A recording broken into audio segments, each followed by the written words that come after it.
1 minute to air. The live stream has started.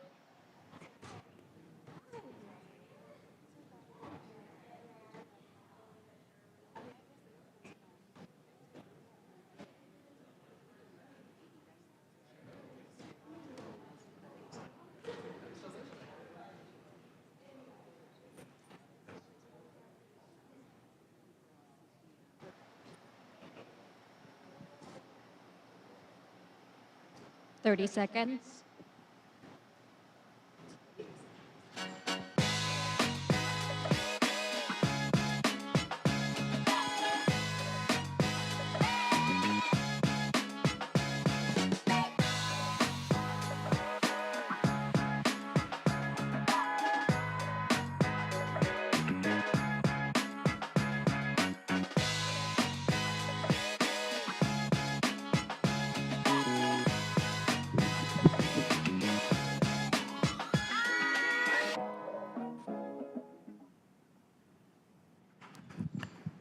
Good evening to Durham citizens and those who are watching with us this evening.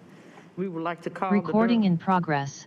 We would like to call the Durham City Council meeting to order for this, the 4th day of April in the year 2022, Monday at 7 p.m. here in City Hall. We certainly want to welcome all of you who are in attendance here in chambers with us and those joining us remotely as well. Please join me in a moment of silent meditation.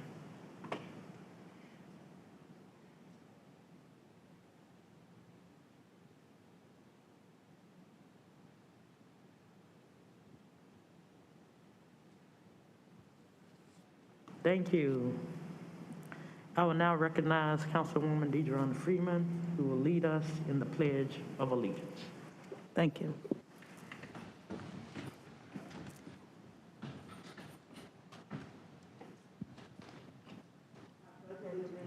To the flag of the United States of America and to the republic for which it stands, one nation, under God, indivisible, with liberty and justice for all.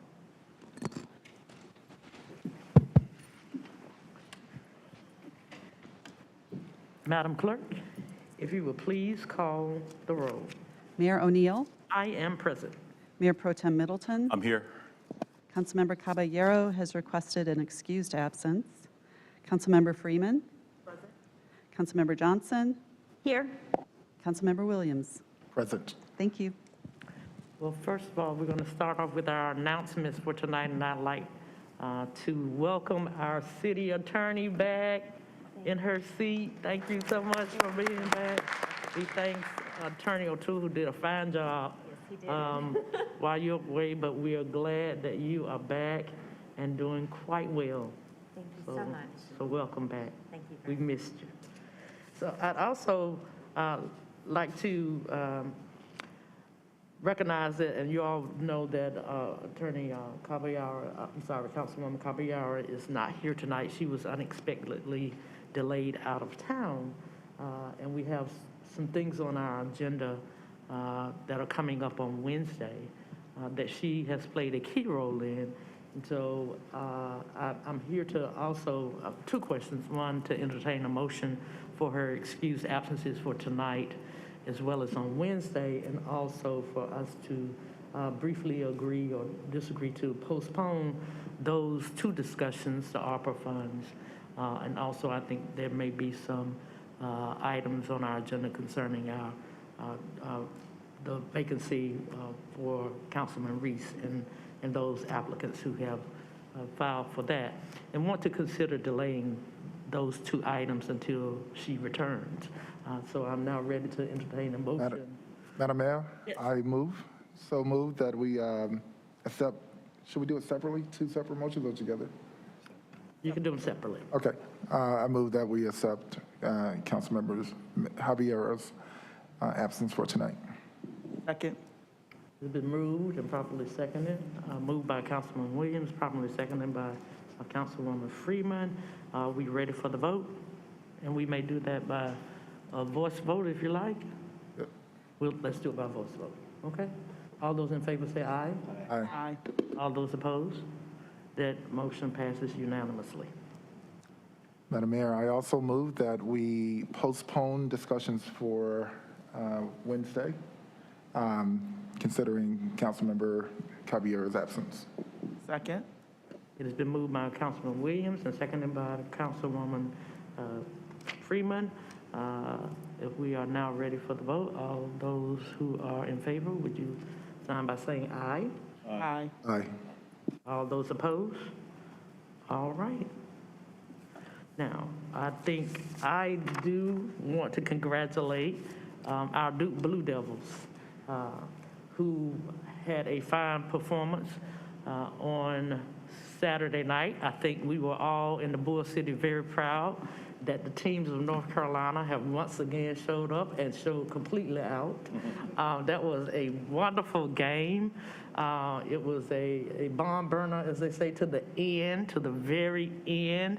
And we so congratulate those young men, but we especially want to acknowledge Coach K and all that he has done for Duke University, first of all, and for the Bull City, North Carolina, and the United States. What a wonderful career he's had, and the impact that he has on basketball and just on humanity in general is pretty much unmatched in the world of sports. He's one of a kind, a legend, a living legend, and we are proud that he calls Durham, North Carolina, home. So thanks to Coach K and Duke University. And we congratulate him. Well-deserved, Coach. We know you're not going to really retire, though. So we'll be seeing you around Durham. And that will conclude my announcements for tonight. I'll turn it over to my colleagues at this time. Councilwoman Johnson. Thank you, Madam Mayor. I just wanted to clarify one thing. We had planned to discuss the vacancy applicants at the Thursday work session. Are we choosing to delay that as well, or did you want to wait? Because you mentioned that when we talked about Wednesday. I just wanted to make sure. I would think that we may need to wait on that as well. I would think. Does anybody disagree? Madam Mayor, I will not be here on Thursday as well, so that'll be two members that won't be here for a very important discussion. Yeah. Yes. All right. So I'm not sure how we do that, like procedurally. Do we just ask the clerk to move that off the agenda, or? Would that be fine? Attorney Rayberg, I'll turn to the attorney. So I know the council has adopted a schedule as well, right, for the process. So I think the council probably is going to need to amend the schedule and reissue that. That can certainly be done at Thursday's meeting. Okay. Thank you. That's all. Thank you, Madam Mayor. Okay. Anyone else have any announcements? Mayor Pro Tem. Thank you, Madam Mayor. Good evening. Good evening to all of you in chamber, to my honorable colleagues, and to those watching at home or wherever you may be. Tonight, first off, welcome home, Madam Mayor, and to my colleagues, Councilmember Williams and Councilmember Freeman. And thank you for your trip to Florida to talk about really important issues surrounding transportation, for making sure we're positioned to continue to be an economic superpower here in the Triangle. So I want to welcome you guys home, and welcome Attorney Rayberg as well. Thank you so much. Let me add my word of welcome. Good to see you. Madam Mayor, 54 years ago on this day, the Reverend Dr. Martin Luther King Jr. was standing on a balcony in Memphis, Tennessee, and was gunned down. On this day, 54 years ago, and I'm particularly thinking about that tonight because if Dr. King had followed his approved schedule, he would have been in Durham, North Carolina on this day 54 years ago. But instead, answering a call to aid those who were marginalized and being mistreated down in Memphis, sanitation workers, he went to be with them. Of course, the rest is history. So on tonight, our thoughts are with all justice-loving people, and particularly Durham's place in the civil rights movement. And we would have been hosting Dr. King today 54 years ago, but on tonight, we want to commemorate his memory. and may the dream forever live with all of us. Madam Mayor, you already mentioned our selection process. I want to thank the 21 candidates, residents of our city who have stepped up and put their names in to be considered to take a seat on this board tonight. I want to thank folk that have already been sending in letters of recommendation and requests and requesting to meet with us and phone calls and texts. And just want to again reiterate tonight that we will approach this process with great sobriety and seriousness, as this is a sacred task that falls to us, as these seats don't belong to us. They belong to the people of Durham. So again, thanks to the 21 candidates who have submitted their names for consideration. Finally, Madam Mayor and colleagues, I need to request for myself some excused absences for our regular council meeting on Monday, April 18th, and for the work session on April 21st, as I will be doing some traveling. So I'm going to request respectfully that I receive excused absences for those dates. Thank you, Madam Mayor. Right. Did you want us to? Mark? Now we will return to our ceremonial items, which I did out of order. Sorry, Madam Mayor, should we approve those excused absences? Yeah, that's what I was going to ask. Do we need to go ahead and entertain a motion? You can. All right. I'd like to move to excuse Councilmember Middleton for the 18th and 21st. Is that? Second. All right. It has been moved by Councilwoman Freeman and properly seconded by Councilwoman Johnson. All those in favor, sign by saying aye. Aye. Aye. All those opposed? All right. And also, Councilman Williams, would you like to do yours as well? I didn't know what order we were going in, so I too, just briefly, really enjoyed the transportation trip. It was really knowledgeable. I'm going to post a lot about the reflection, so I won't take that time here. I would like to request an excused absence for this Thursday's work session. I'll be out of town as well. Ready to entertain a motion? I'll move that we excuse Councilmember Williams from Thursday's work session. Second. All right, it's been moved by Councilwoman Johnson and seconded by Councilwoman Freeman. All those in favor, would you sign by saying aye? Aye. All those opposed have the same right. None hearing, that motion passes unanimously. Thank you. And we will now return to what should have been, right after the roll call, our ceremonial items. We have two proclamations tonight. The first will be presented by Councilman Leonardo Williams, our National Public Safety Telecommunicators Week. And our second will be presented by Councilwoman Adjourn Freeman, our National Community Development Week.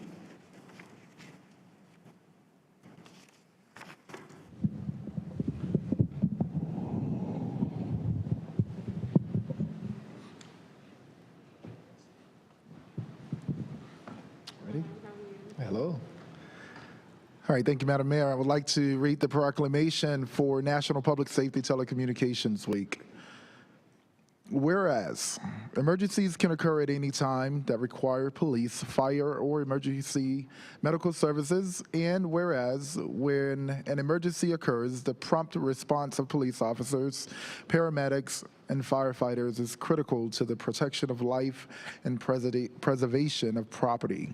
And whereas the safety of our police officers, paramedics, and firefighters is dependent upon the quality and accuracy of information obtained from residents and visitors who telephone the Durham Emergency Communications Center.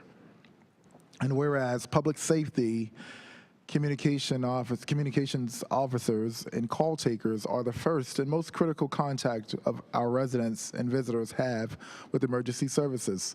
And whereas public safety communications officers and call takers are the single vital link for our police officers, firefighters, and paramedics by monitoring their activities by radio, providing them information, and ensuring their safety.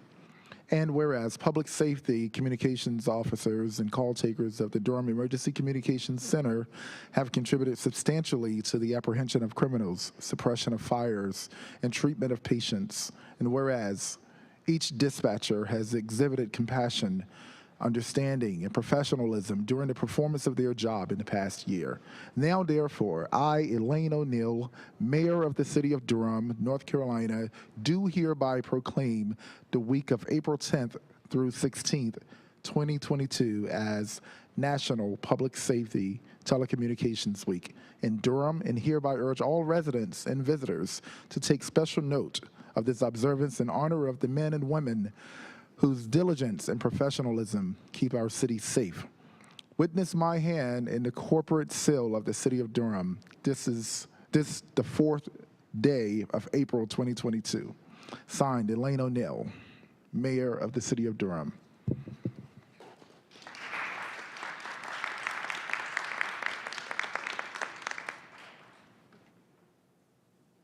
We're going to have a short video before remarks.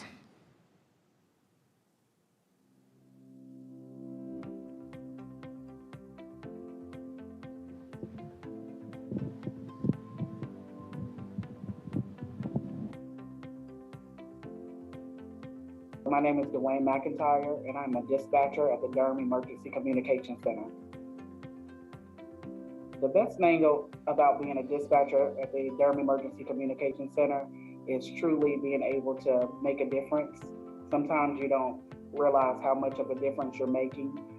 However, being able to hear feedback from when people call to say thank you, that you may have saved their relatives' lives or was able to calm them down, really makes it worthwhile being a dispatcher. One day I received a call from a man. He was trapped inside of his home. There was a lot of smoke. He was really struggling to be able to see and get out. He was able to tell me where he was inside of his home. I was able to relay that information to the firefighters, and they were able to get him out safely. My job is satisfying because at times I do go home tired, but I don't go home ever feeling like I didn't help anyone that day. There's always someone that's calling in that's in distress, that just may need someone to talk to, or just may need some type of emergency assistance. But every day I go home fulfilled with the knowledge that I've helped someone that day.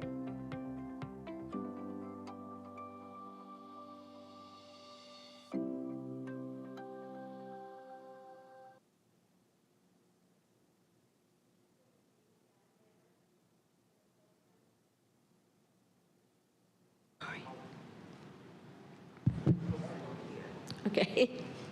Good evening, Madam Mayor, Mayor Pro Tem, City Council, Madam Manager, and the executive staff. I would like to thank all of you for allowing me the opportunity to represent the Durham Emergency Communications Center. My name is Ileana O'Sullivan, and I have been employed as a Master Communications Specialist with the Durham 911 Center since 1995. I could not have asked for a better place to work for my career. It is not a place, it is my home. It is an honor it is an honor and a privilege to accept the National Public Safety Telecommunications Week proclamation on behalf of our department. We are a strong and diligent team. It is our commitment to meet challenges and take opportunities to serve the residents, our visitors, and our first responders. Durham Emergency Communications Center is an accredited department, accredited Center of Excellence of Emergency Medical Dispatch, and it has maintained that accreditation since 2005. The accreditation supports the staff, providing the highest level of service, and thank you for your support and recognition of the men and women who serve and answer each calls every day. They are the voices and the unseen heroes behind the headset. Thank you guys so much.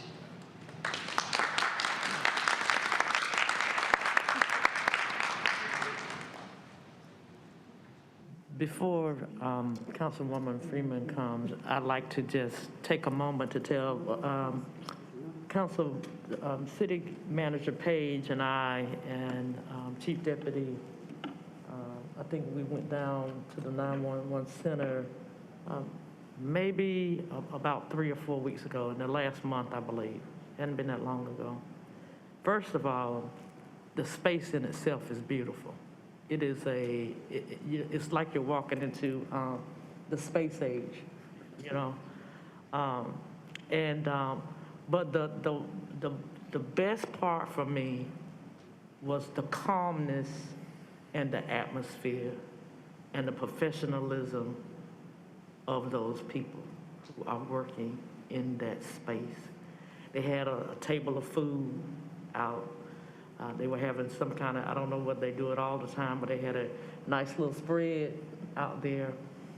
Had some rest areas where folk could take a break. That job is so stressful.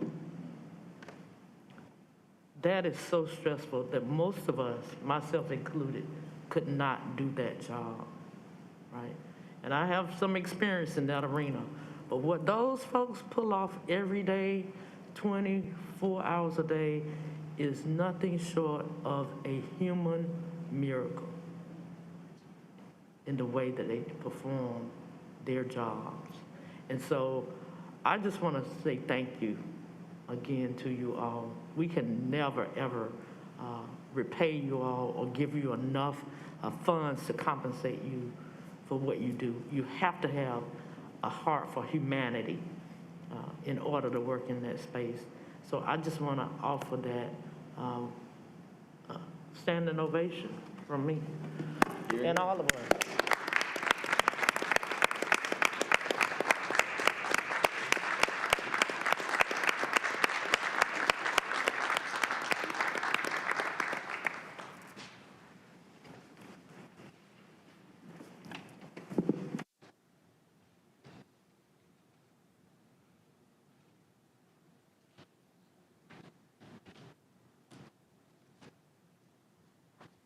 Thank you, Madam Mayor, and I'm going to hope that one day they'll be counted as first responders as well. And returning to the proclamation I'm going to read for National Community Development Week. Whereas the week of April 11th through April 15th, 2022 has been designated as National Community Development Week by the National Community Development Association to celebrate the Community Development Block Grant Program and the Home Partnerships Program. And whereas since 1975, the CDBG program has provided annual funding and flexibility to local communities to provide decent, safe, and affordable housing, a suitable living environment, and economic opportunities to low and moderate income people.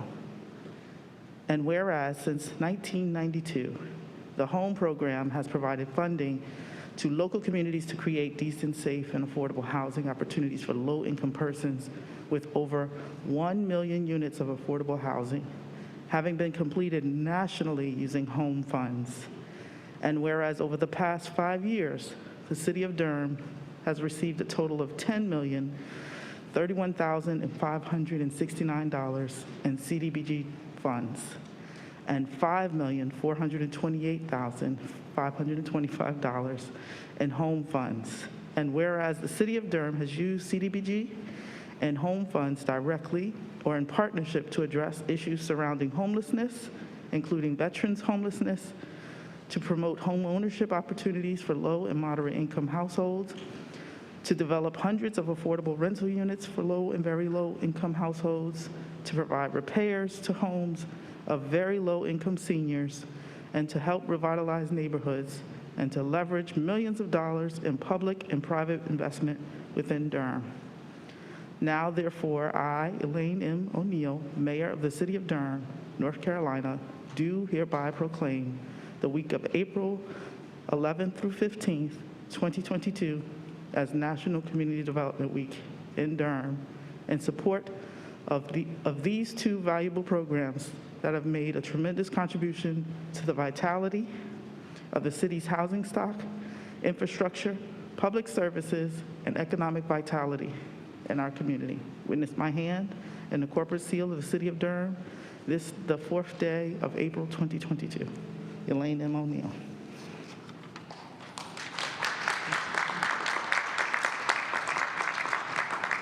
Thank you, Councilmember Freeman, Mayor O'Neill, Mayor Pro Tem Middleton, members of council. I'm Reginald Johnson, Director of the Department of Community Development, and I accept this proclamation on behalf of the Community Development staff, as well as the Citizens Advisory Committee. And first, I do want to recognize the members of the Citizens Advisory Committee, who are 15 volunteer residents that review and advise the Department of Community Development on activities including the allocation of federal funds. LaVon Barnes is the chair, Brian Langlaw serves as vice chair, and Alicia Smith Freshwater serves as secretary. The CAC will be visiting during the week projects that highlight some of the community development activities that are being carried out in Durham. Community Development Week annually recognizes the importance of community development block grant as well as the home investment partnership program. CDBG dollars and home dollars have allowed the city to successfully undertake neighborhood revitalization, such as Phase 1 and 2 in the South Side revitalization effort, consisting of 217 multifamily apartments with 138 apartments for households earning 60% or below the area median income, and hopefully South Side Phases 3 and 4 with an additional 100 units of affordable apartments. CDBG dollars have been used to rehabilitate 42 affordable apartments on Ross Road. CDBG dollars have been used for pedestrian signals on Fayetteville Street, at Umstead and the Stanford L. Warren Library, at Cecil Street, Liberty and Holloway areas that includes Liberty and Guthrie and Hyde Park and Holloway at Raynor, Lawson at Ridgeway, and Elizabeth at Gear Street. CDBG COVID dollars have been used for emergency rental assistance to residents of Durham and to implement academic support for reading and mathematics for Durham Public School students at Burton, Eastway, Fayetteville Street, and W.G. Pearson elementary schools. Home investment partnership dollars are vital to communities to meet the needs of low-income and individual needs, including supportive housing, including veterans, persons with disabilities, and seniors, and persons experiencing homelessness. The city's judicious investment of CDBG and home funds leverages huge amounts of private capital through low-income housing tax credits and private mortgage debt to help residents help the city meet the affordable housing needs of the city's residents. So once again, I want to thank you for your support of the CDBG and the Home Investment Partnership Program. We'll be having another public hearing coming up soon on our proposed plan. And again, thank you for your support.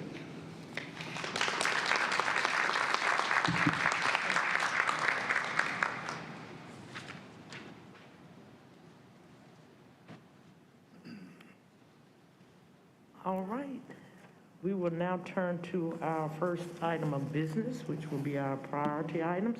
And I'll recognize City Manager Page for any priority items she may have. Good evening, Madam Mayor, Mr. Mayor Pro Tem Middleton, and members of the Durham City Council. I do have two priority items for you this evening. Agenda item number 13, amend the 2021-22 Capital Improvement Program and amend the Design Build Services contract with Skanska USA Building, Inc. for Major League Baseball facility standards upgrades at the Durham Bulls Athletic Park.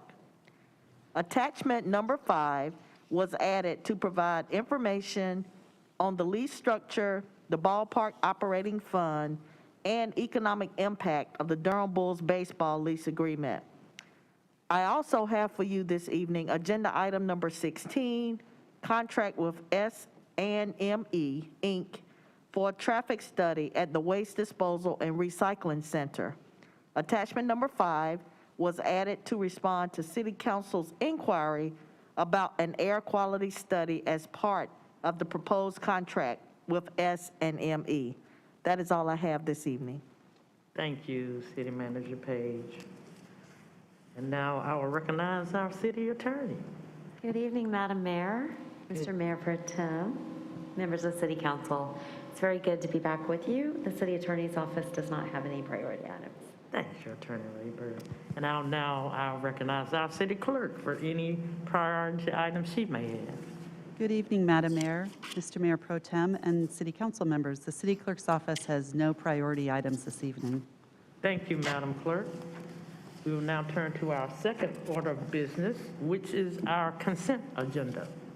The consent agenda consists of items that the council has previously considered in a work session. All items on the consent agenda may be approved by a single vote of the council.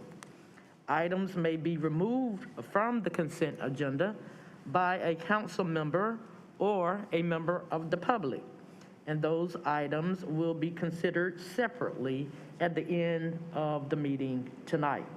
I will read the title of each consent item into the record at this time. First item, approval of city council minutes. Number 2, the participatory budgeting steering committee appointments. Item number 3 will be pulled by Ms. Helen Calloway, and that reads the virtual private network VPN access and digital technology performance audit, February 2022. Item 4, amend the FY 2021-22 budget and other grant project ordinances. Item 5, FY 2022 to 23 budget development guidelines. Item 6, amendment of operating agreement with Volunteers of America of the Carolinas, Inc., VOAC, to provide services for homelessness coordinated entry with diversion. Item 7, the annual report for the Community Safety and Wellness Task Force. Item 8, master service agreements for the 2022 through 2025 City of Durham, Durham Chapel Hill, Carrboro Metropolitan Planning Organization, DCHCMPO, on-call professional services, engineering services, data collection, and community engagement. Item 9 is a purchase contract, repower of Go Durham buses. Item 10, the award of a construction contract for the Eno River Force Main Relocation Project to J.F. Wilkerson Contracting Company, Incorporated.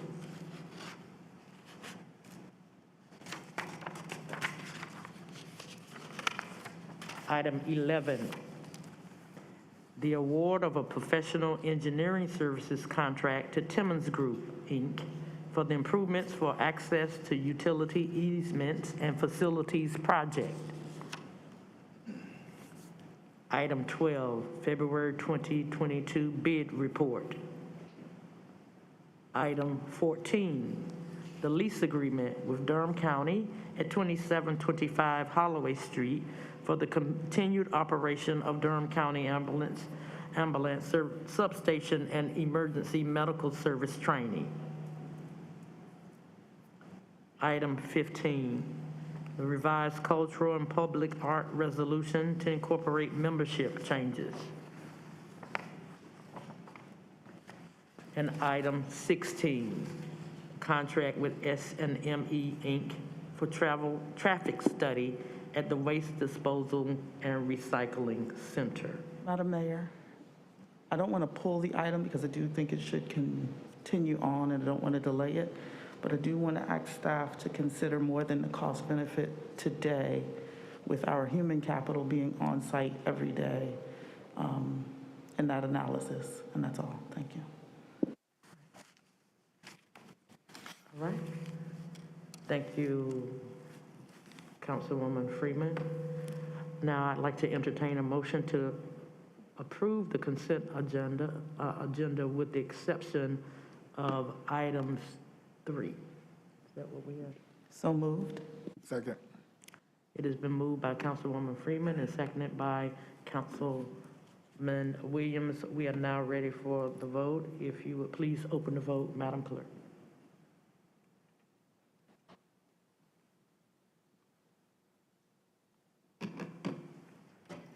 If you would please close the vote.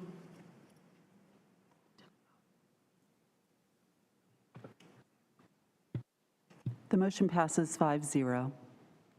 Right. Thank you. The ayes have it, and the consent agenda is approved unanimously. We will now turn to our third order of business, which is our general business agenda. And I believe we have two items on that agenda. Part of our one. Item 13, which reads as follows. To amend the FY 2021-22 Capital Improvement Program and amend the design build services contract with Skanska USA Building Incorporated for Major League Baseball facility standards upgrades at the Durham Bulls Athletic Park. And I believe we will now receive a report from Mr. John Pace. Is that Mr. John Pace's will? Patches Wiles. How you doing? Good evening, sir. You have the floor. Hi, good evening. John Patches Wiles from General Services Department. Is there a question? Are there any questions? Thank you, Madam Mayor, and thank you, John. I don't have a question. Just wanted to thank the folks in the General Services Department for getting us this additional information about economic impact for the Bulls and the information that they gave us about the accessibility of their events, providing more affordable entertainment than a lot of other options in Durham, which I appreciate, and some of the community work that they're doing, which was all really helpful in terms of thinking about the overall impact of the Bulls on the community. So just wanted to appreciate y'all for getting us that information so quickly, and also thank our city attorney's office for getting us the information about the lease so that we could review and figure out what our obligations were. It's pretty clear from that document that we back in 2014, before any of us were on council, we made some pretty significant commitments to the Bulls, and in that lease, it anticipates these kinds of capital upgrades and very explicitly states that they are to be paid by the city. I also asked the question about naming rights for the stadium, as the Bulls currently have naming rights and do not appear to be paying for them. And that was also something that was included in the 2014 lease. So it appears we don't have a lot of options, unfortunately, that we have tied ourselves into making these kinds of improvements and repairs. I also did a little bit of research and found out that Major League Baseball does this in lots of cities, requires these kinds of major upgrades and requires the cities to pay for them. And while I find that problematic, it does not seem that we are going to be able to escape that pattern here in Durham. So yeah, just thanks everybody for the information, and I'm sure that in 2034, 2033, when this lease expires, it's unlikely that the current council will go back and listen to me talk tonight. But if they do, I want to encourage them to try to negotiate a little bit better deal for the city with the next lease. I think that I'm sure that the council members back in 2014 had good reasons for creating this lease as it is, and for doing providing as much public support for the Bulls as they did back then. But I hope that we can, in the future, have a little bit more equity in how the city and the Bulls organization, and maybe even Major League Baseball, splits the costs of this kind of need. I'm disappointed that it's falling all on our residents, but it does not appear that we are able to. We cannot change the decisions that have already been made. But I hope that in the future there will be more consideration of our city getting a little bit better deal in the future, and our residents not having to take on the entire cost of keeping the stadium up, when we know it's also benefiting the Bulls organization and Major League Baseball in addition to the city residents overall. So thank you. Thanks everybody for the information. And all of my questions have been answered. I appreciate it. Any, Mayor Pro Tem? Thank you, Madam Mayor. And thank you, Ms. Potchefstroom. It's good to see you, for the information, to your colleagues, for the team for getting us this information. First, I want to apologize to residents in the city and business owners and folk who have been experiencing angst for the way this conversation has been framed.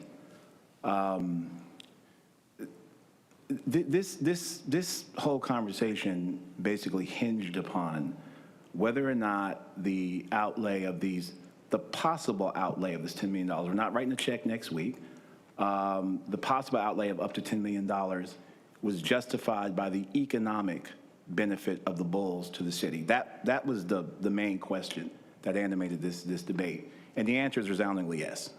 We get a bunch of money from the Durham Bulls. So I want to firstly, and to my friends in the media, I saw some framing that, the fate of the Bulls, basically, I'm paraphrasing, laid in the balance based upon the decision tonight, because I saw words like extortion. We were getting, extorted by Major League Baseball.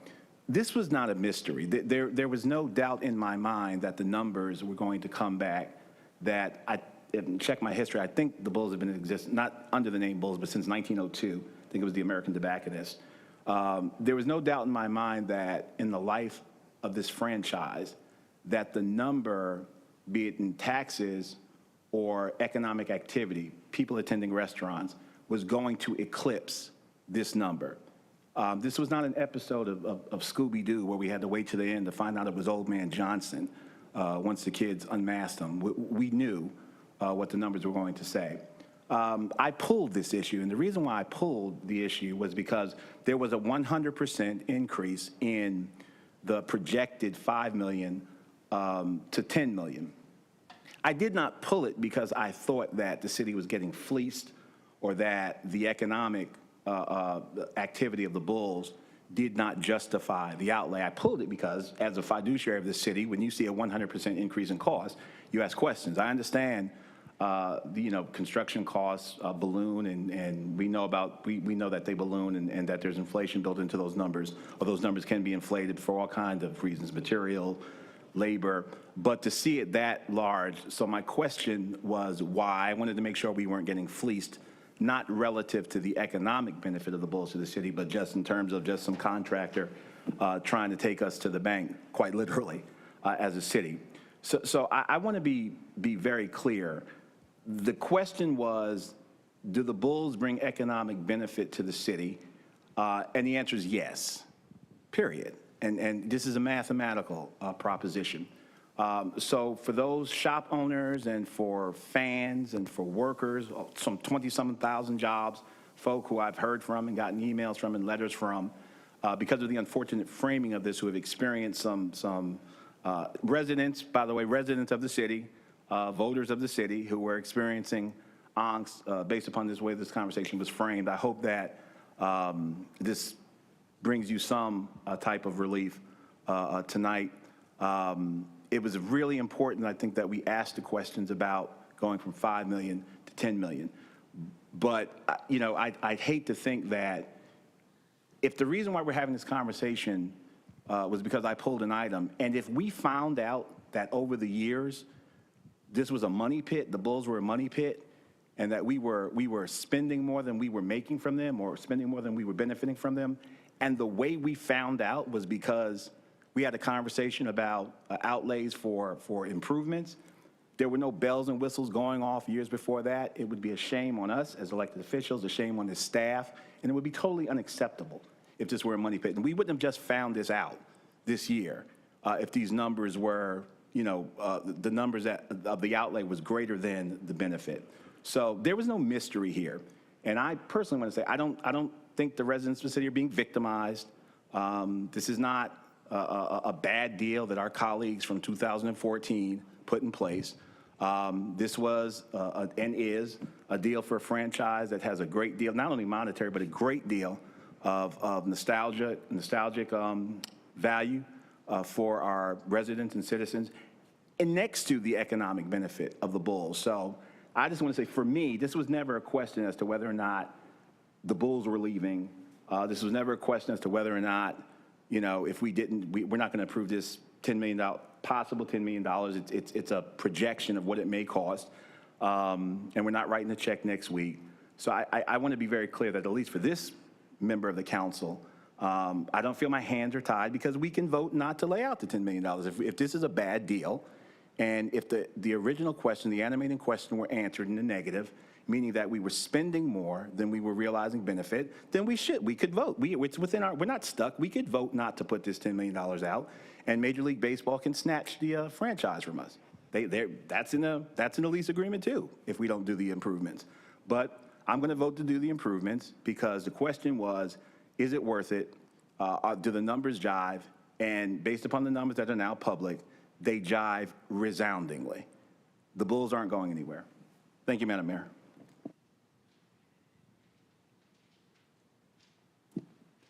Councilman Williams. Thank you, Madam Mayor. And I believe, what is this, May? I believe in December or June, I signed a lease to open a restaurant at the American Tobacco campus. I did what several other small business folks are doing: opening businesses, providing jobs, and creating and contributing to the culture of Durham. There is no conflict here. And I say that because I had residents that asked that question. About 2 weeks ago, I saw this item on the agenda. One, I was surprised that it was even there, but what I was more surprised about was the framing of the conversation. So I say to my friends in the media, if you have questions, please do like you always do and ask for clarity. I too am going to vote to make sure that Bulls stay and continue to prosper for our community. But I want to say these numbers out loud in case someone has not figured out, the process of going online and finding documents and all of those things. Direct economic impact. Now, we're talking about the sum of visitors spending. It's $33.3 million. The total economic impact, direct, indirect, induced, $48.5 million. Local taxes, $1.4 million. Jobs supported directly, 23,130. Jobs supported indirectly, total, 25,152. Now, for anyone that's questioning the presence of this asset that we have in our city, then I welcome you to imagine Durham without the Bulls. There were comments, maybe we can feed the homeless out of the stadium. Maybe we can do a lot of things to end homelessness. This is a real city, and we got to put our big pants on. That means we have to have assets that welcome people to the city to spend so we can generate the revenue to address the social issues that we have. But if we're going to try to move forward by walking backwards, it makes absolutely no sense. Now, Councilmember Johnson and I had a public debate, or not really debate, but conversation online, and that was us engaging the public. And while we saw, opposing views on it, it was a great access for the public to engage in. And that is why I'm addressing this tonight, because some of the comments that were made by residents were not in malice, but it was more so simply just misled. So I just wanted to, directly put the numbers out on the benefit of having the Bulls in Durham and having DPAC in Durham and the Carolina Theater and all of what's to come. And there will be deals and negotiations and all types of things made. So this won't be the last. And we're going to have to negotiate contracts for new assets to come. But there are going to be more tall buildings coming And it's up to us that we work with those developers to ensure that there's an affordability component to it as well. But I've been engaging in a lot of conversation lately around affordable housing and how we're spending our money. You know, we spent $10 million in cement one week and nobody said a word. This is people work. This is what we have to do as council. So it's up to us to make sure that we are fiscally responsible and fiscally logical in how we're moving forward. So I just wanted to make sure I clearly voice my support on this matter and all the matters to come. And building bridges are better than putting grenades on them. And I hope that when we're moving forward, that we're talking about building a city, building it up, and we're just going to have to make some real economic decisions, micro and macro.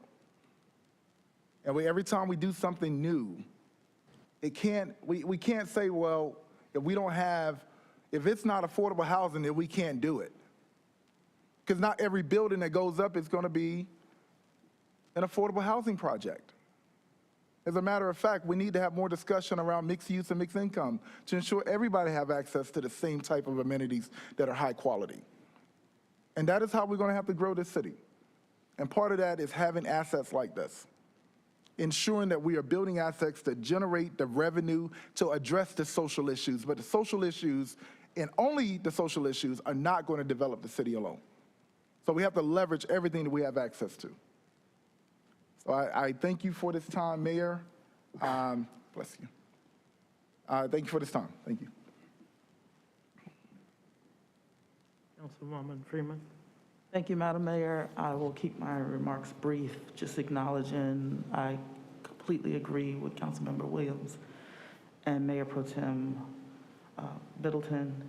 I do want to just bring into light what we're talking about when we speak to this contract being drawn up in 2014, and just acknowledging how few businesses or housing units were in our downtown core. And so I do want to say that the numbers aren't going to actually show the impact. And so this is helpful. I really do appreciate Councilmember Johnson's thorough review of the contract and the suggestions for 2032, because we should get a better contract. We should be in position to have a better contract. But we had to get to this point where we are today from the decision made almost 10 years ago. And so I do want to thank the previous council and the previous council members for having the foresight to believe that this investment would bring us to this point today and would give us the opportunity for 2032, when my grandchildren will have the opportunity to enjoy the amenities of this city. I also want to add that along the lines of what Councilmember Williams mentioned, I think there is a lot of investment that's going to need to be made today so that future generations will be able to enjoy the generating revenue of our city, because I've watched as we visited numbers of cities, especially this one trip to Miami and to Fort Lauderdale. If we stop investing in our assets, or if we look away and try to divert the dollars that are meant in a fund to take care of those assets, we're going to do ourselves a great deal of harm. And so I just wanted to highlight that aspect of this as well. Thank you. I just want to offer a kind of different perspective as a Durham native and a West Ender. My family home is on the same side of the Durham Bulls Park, and you literally walk 3 to 4 blocks down the street and you arrive at the front door once you go up under the bridge. Over the years, I can remember growing up when Bull Durham, the movie, was made here, when Kevin Costner and all of them came to town. And I can remember my father worked at Ligon and Myers for over 40-some years, and in our neighborhood, Lime Park neighborhood, the baseball was very, very popular. He watched baseball all the time, never missed a World Series game. And I remember those men in our neighborhood and how proud they were of that movie and how we talked about it. And I was on a plane the other day going to Florida, and on the Delta flight, the new release was Bull Durham. I was saying, now look at that. But when you think about the new stadium that's built now, my family reunion, when they came to town, they wanted to go to a Bulls game. I have relatives who work at that stadium. I have folk who have fundraised at the stadium because they would allow you to come in as a community group and you go and you work the concession stands and you could split that money. But the most special time, because I've known the Goodman family for a long time, way back when I was a district court judge. I know his father, Jim. Mr. Jim Goodman and Michael and I, we were very close, and I won't ever deny that.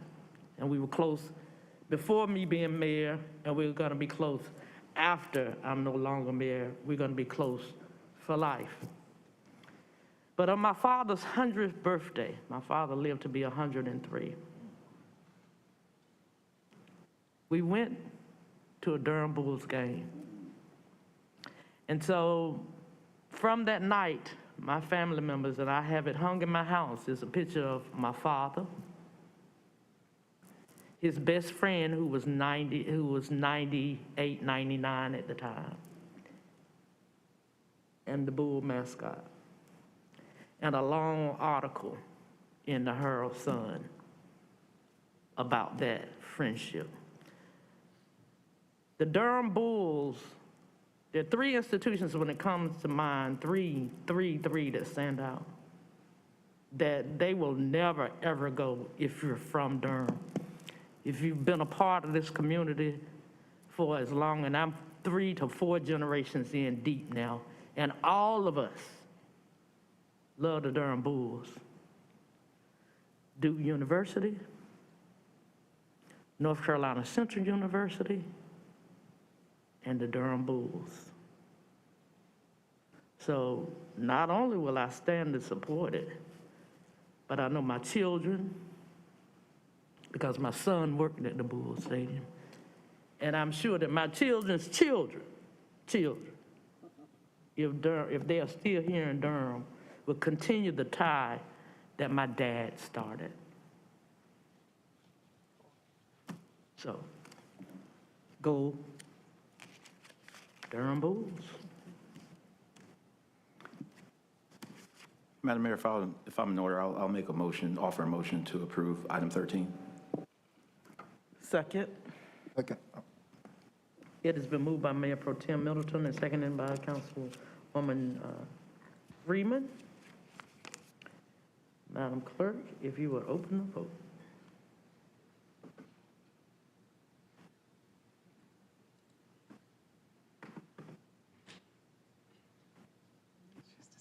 And if you would please close the vote.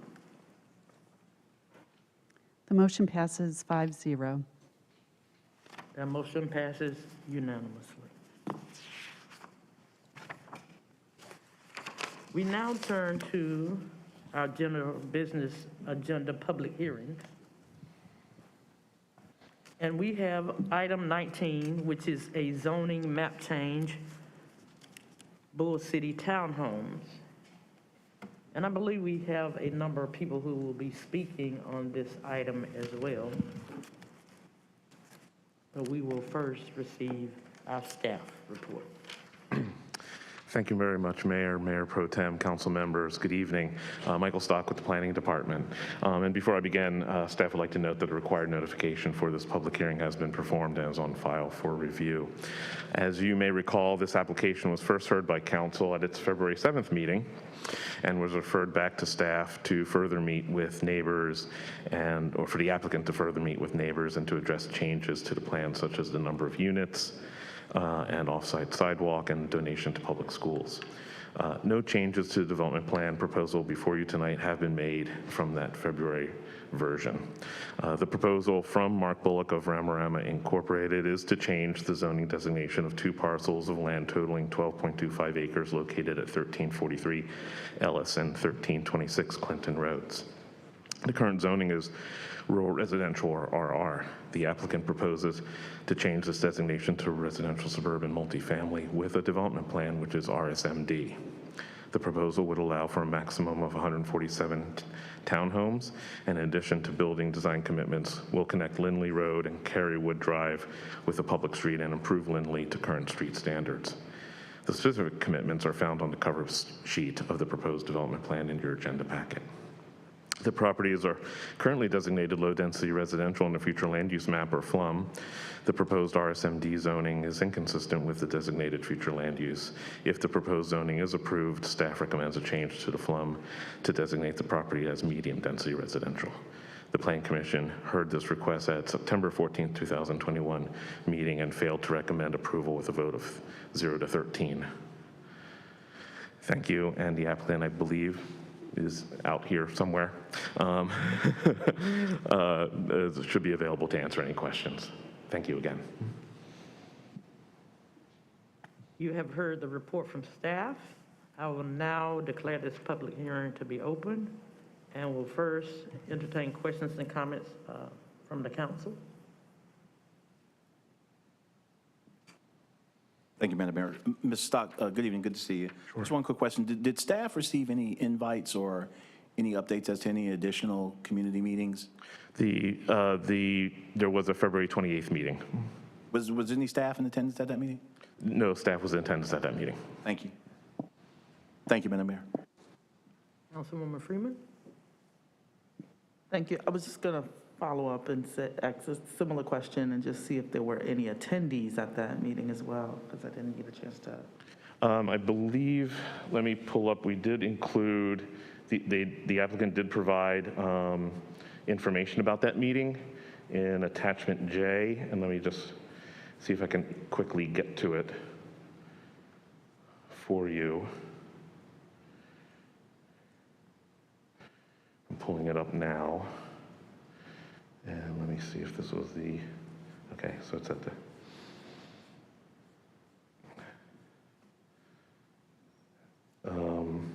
it was February 28th, 2022. There was a summary. There were attendees. There was questions about building plans and bringing the plan in line with more density to the surrounding development. Questions about traffic on Ellis Road. And there were several questions about flooding on the creek on the north side property. I'm just reading it from the summary from Creedle Engineering. And they did provide information of who they sent it out to in that attachment also. I do believe there were attendees there. Thank you. Were there seven attendees? Thank you. And I just wanted to follow up, just a general question around these townhomes. I'm acknowledging that there's some part of the ordinance that pushes us away from like a brownstone style, where you might have a common wall or and basement. Can you speak to that? Because I had just a general question around.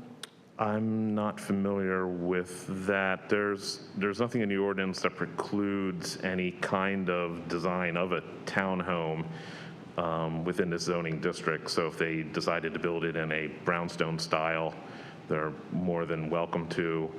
They did commit to some craftsman style architectural design on the development plan, but it does not, well, let me pull it up real quick. All right. I'm sorry, I thought I had clicked on it earlier and I did not, so I apologize for the delay. And I'm just looking at the cover page of the development plan.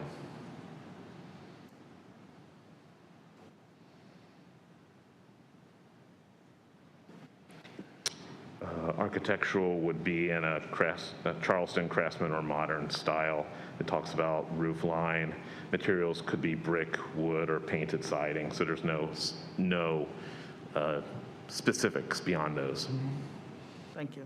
That was all. Thank you.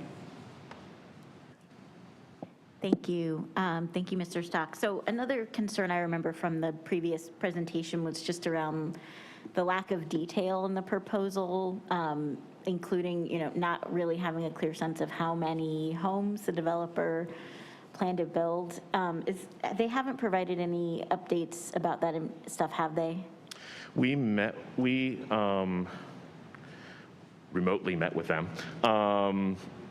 Shortly after the February hearing, we reached out to them to go over items and issues that they heard at your hearing. One of the items was discussing how they were going to potentially revise their plan to address the number of units. And they have decided that they did not need to change that number. You may want to ask them directly. Okay, what number? 147. Okay, but that seemed, am I remembering correctly that they said they weren't going to build 147?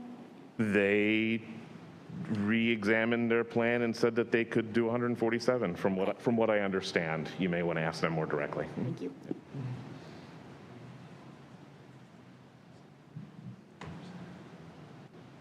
Any other questions from council? All right. I believe that we have a number of speakers this evening. I will call those names out. Each of you will have 3 minutes per speaker. The first speaker we'll have is Mr. Steve Raj. He's a proponent. The second will be Ms. Raquel Mahuto, a proponent. The third is Mr. Marcellus Smith, a proponent. Mr. Albert Baptist will be after Mr. Smith, a proponent.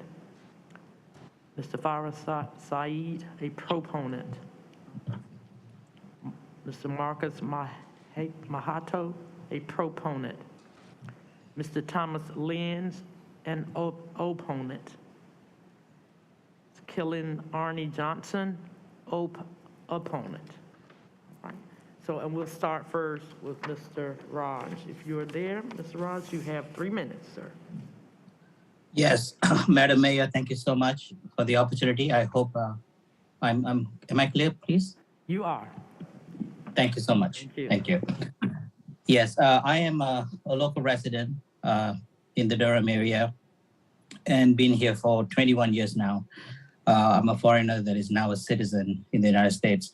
I'm also a licensed general contractor, a realtor, and also a minister. Madam Mayor may recognize me. I'm with Dr. Fletcher from Life International. Yes, sir. I do. Yes. Hey, Minister Steve. Yes, ma'am. Yes, ma'am. Congratulations, first of all, and thank you so much for this opportunity. I want to take a quick moment to recognize this project.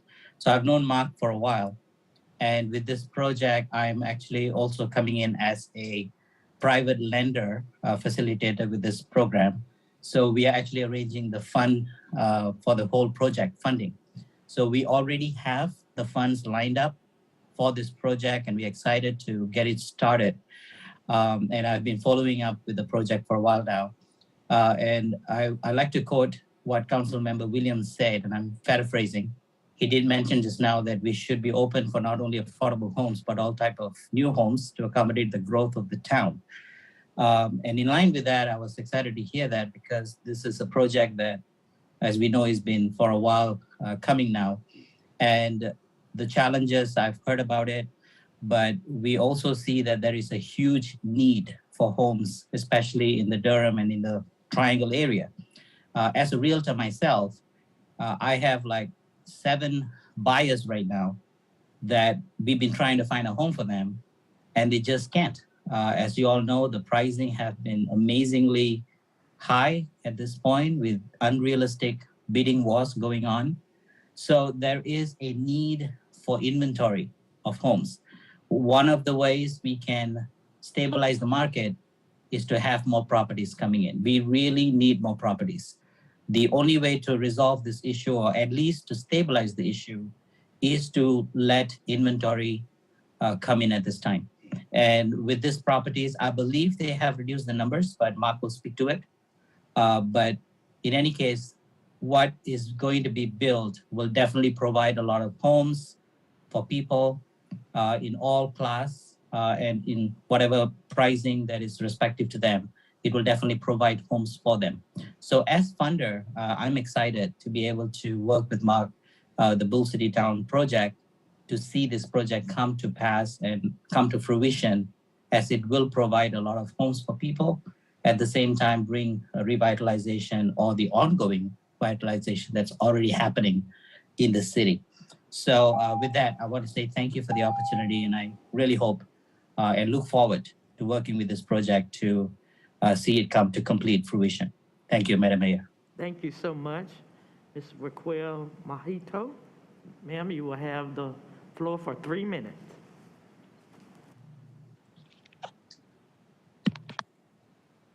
Good evening, Madam Mayor, City Council members, and citizens of Durham. My name is Raquel Mahatu, and I am born and bred from Durham and attended the University of North Carolina and a member of Delta Sigma Theta Sorority Incorporated. But one of our primary commitments is to uplift the Black community, and I'm here today to speak on the idea for allowing further development on Ellis Road. If you have lived in Durham for at least the past 10 years, you can attest to the gentrification that has been allowed in all parts of Durham. As we all know, the Triangle area is known for research, medicine, tech, and more. And with holding that title also comes great responsibility and the acceptance to the growth that comes with it. Mark is one of the only Black males in this area doing the same thing that has been allowed for others to do every day. Growth in the city and this world is inevitable. According to the Spectrum article and other sources, about 5,000 people are moving to the Triangle area each and every month. That is something you should be proud of and take great honor in. This is something that also increases the value of each and every one of your properties in the area that you now own, and you should be more than happy about that. While I understand the matter that is at hand, I think the focus of this conversation should be on how to implement sustainability and efficiency throughout the city with renewable resources and ways to close the disparity gaps between races rather than try to limit development due to being uncomfortable with growth. And with all due respect, that is a factor that one simply must have to come with, because society as a whole is only going to continue. Thank you for your time. Thank you so much. We now turn to Mr. Marcellus Smith. You have the floor for 3 minutes.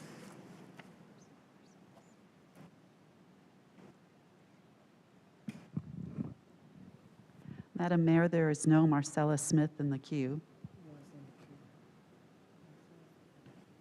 I think he was there, but we will turn our attention to Mr. Albert Baptist. Mr. Baptist, you will have 3 minutes.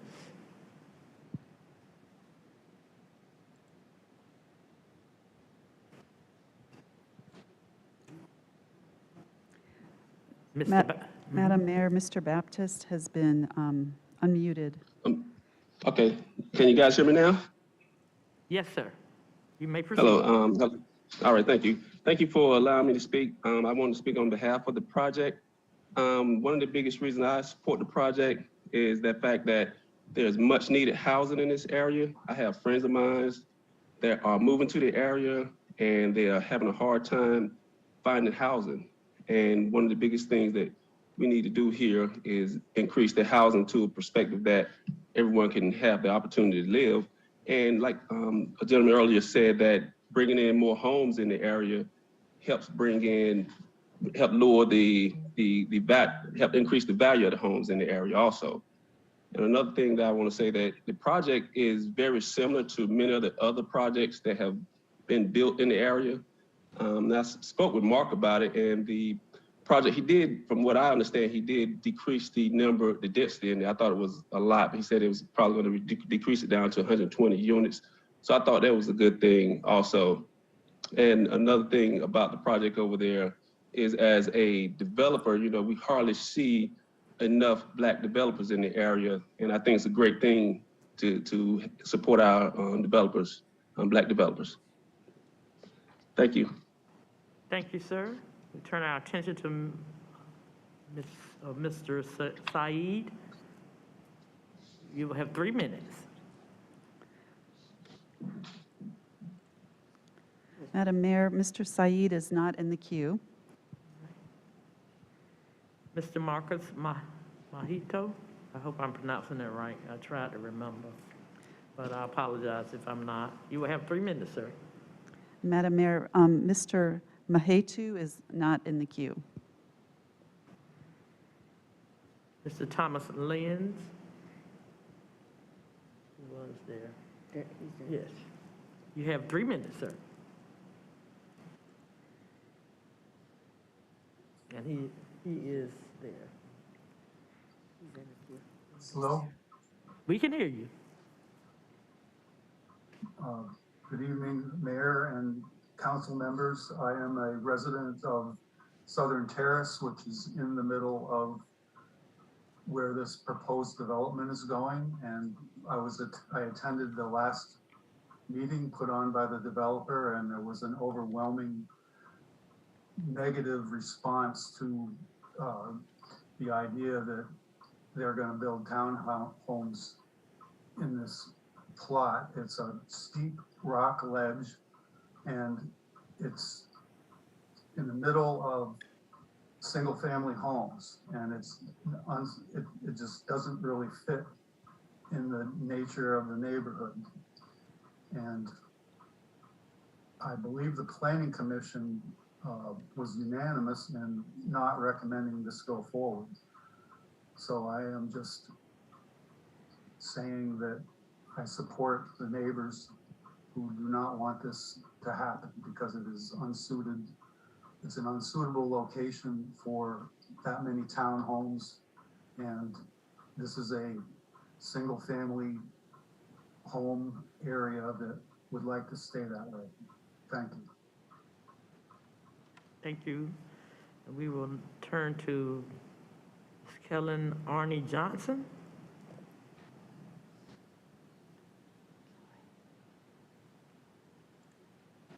You have the floor for 3 minutes.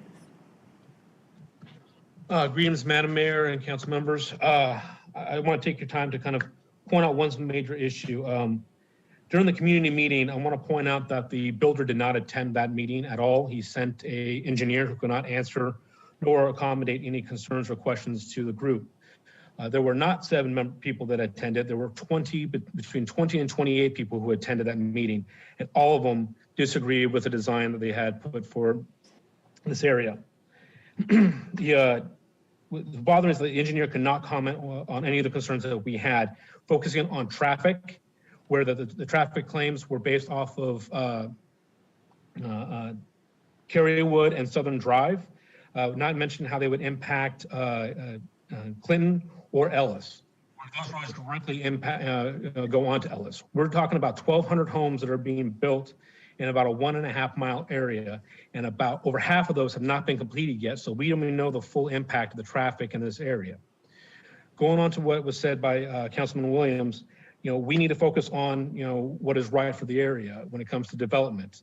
We're building townhouses in the middle of single-family homes. Those people have been building those homes, living in those homes for a while, creating an asset for their family and the generations to follow after them. Placing townhomes in the middle of that will impact those homes, to come. People move into a townhome because they're next to other townhomes. People don't move into single-family homes when there's 6 to a dozen townhomes looking into their backyard. It'll impact their ability to sell those houses in the future or to live in them with more privacy.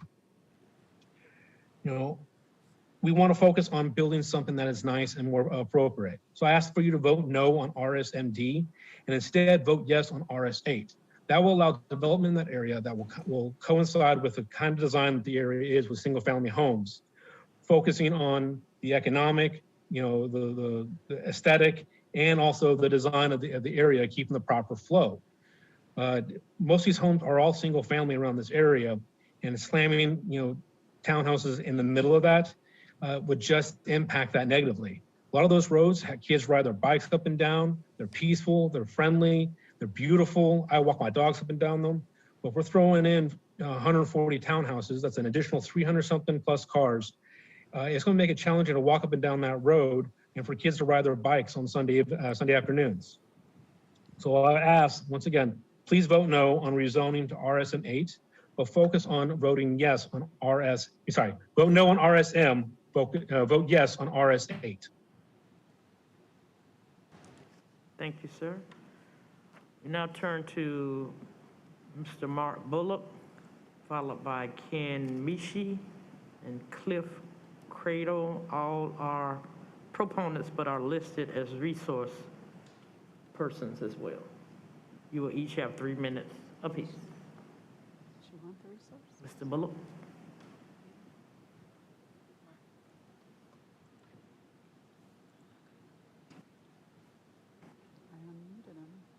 He's not unmuted.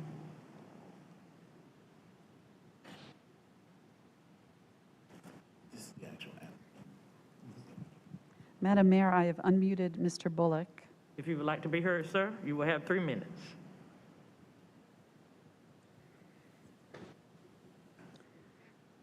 Mr. Ken Mishi. You will have 3 minutes, sir, if you wish to be heard. It's not on there. Madam Mayor, there is no Ken Mishi in the queue. Mr. Cliff Cradle.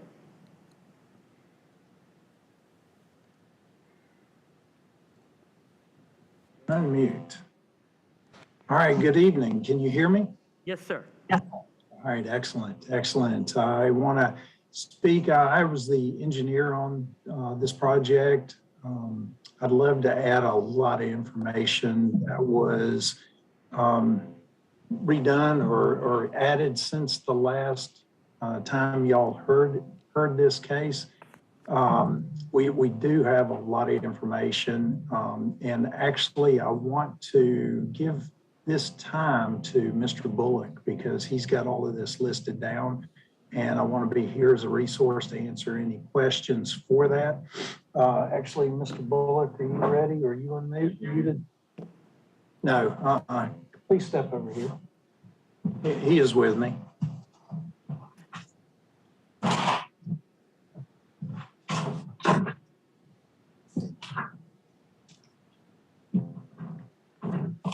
Hello, Madam Mayor, Good evening. Tim, and council members. Good evening. I would like to start by answering some of the main concerns from the last community meeting that we had. Mainly 4 items. Of course, density, as the gentleman just spoke about, was one of the main issues. Traffic, loss in home value, and a cut through for all the traffic coming from Ellis, using Southern and Clinton to get over to Glover. And that was the main concern with most of the callers. The gentleman was correct. There were many callers, but after tabulating all of the concerns, most of the callers' concerns were the cut through on Clinton for traffic getting to Glover. We had a company set up some GoPros, and I was able to do some video searching, and that we did find out that there is a lot of traffic during the rush hour from 7 a.m. to 9 and from 3 to 6. And that's a lot of rush hour traffic standard anywhere all over the city. We found out that really from 9 to 3, there really wasn't much traffic, maybe 1 car every 5 minutes or so. And after 6 to midnight, literally no traffic. You could do jumping jacks in the middle of the street. But we did like to address everything that we could. One, the density reduction. We did decide to try to, even though we could get 147, we're going to reduce it to planning's 80% maximum reduction, which will bring it down to 120 units. We also would like to contribute to the donations fund for both the school and the housing. The school fund, I think, was 7,000. The housing fund was 5. And then also on off-site sidewalks from Lindley to Southern to give the gentleman who walks his dog some sidewalks to walk on. And as far as the cut-through traffic, which the majority of the callers who called in on that last neighborhood meeting, we're really, there's no real way to stop cut-through traffic. There's cut-through traffic all over town in Durham now because of the growth. But what we really see the best way Clinton Road from Ellis Southern over to Glover can really be a small neighborhood street if we either do speed bumps, lane narrowing, or actually even close Clinton midway right before Theodore and Jones Lane, which would create two nice small residential developments with no cut through traffic. And our GoPros did see a lot of dump trucks cutting through from Clinton to get over to Glover as a shortcut. And that's what we really recommend. We would assist the neighbors in getting that process done. If that's the route that they choose, that's really the only way we see cut through traffic from Clinton over to Glover can really be stopped altogether. As far as density,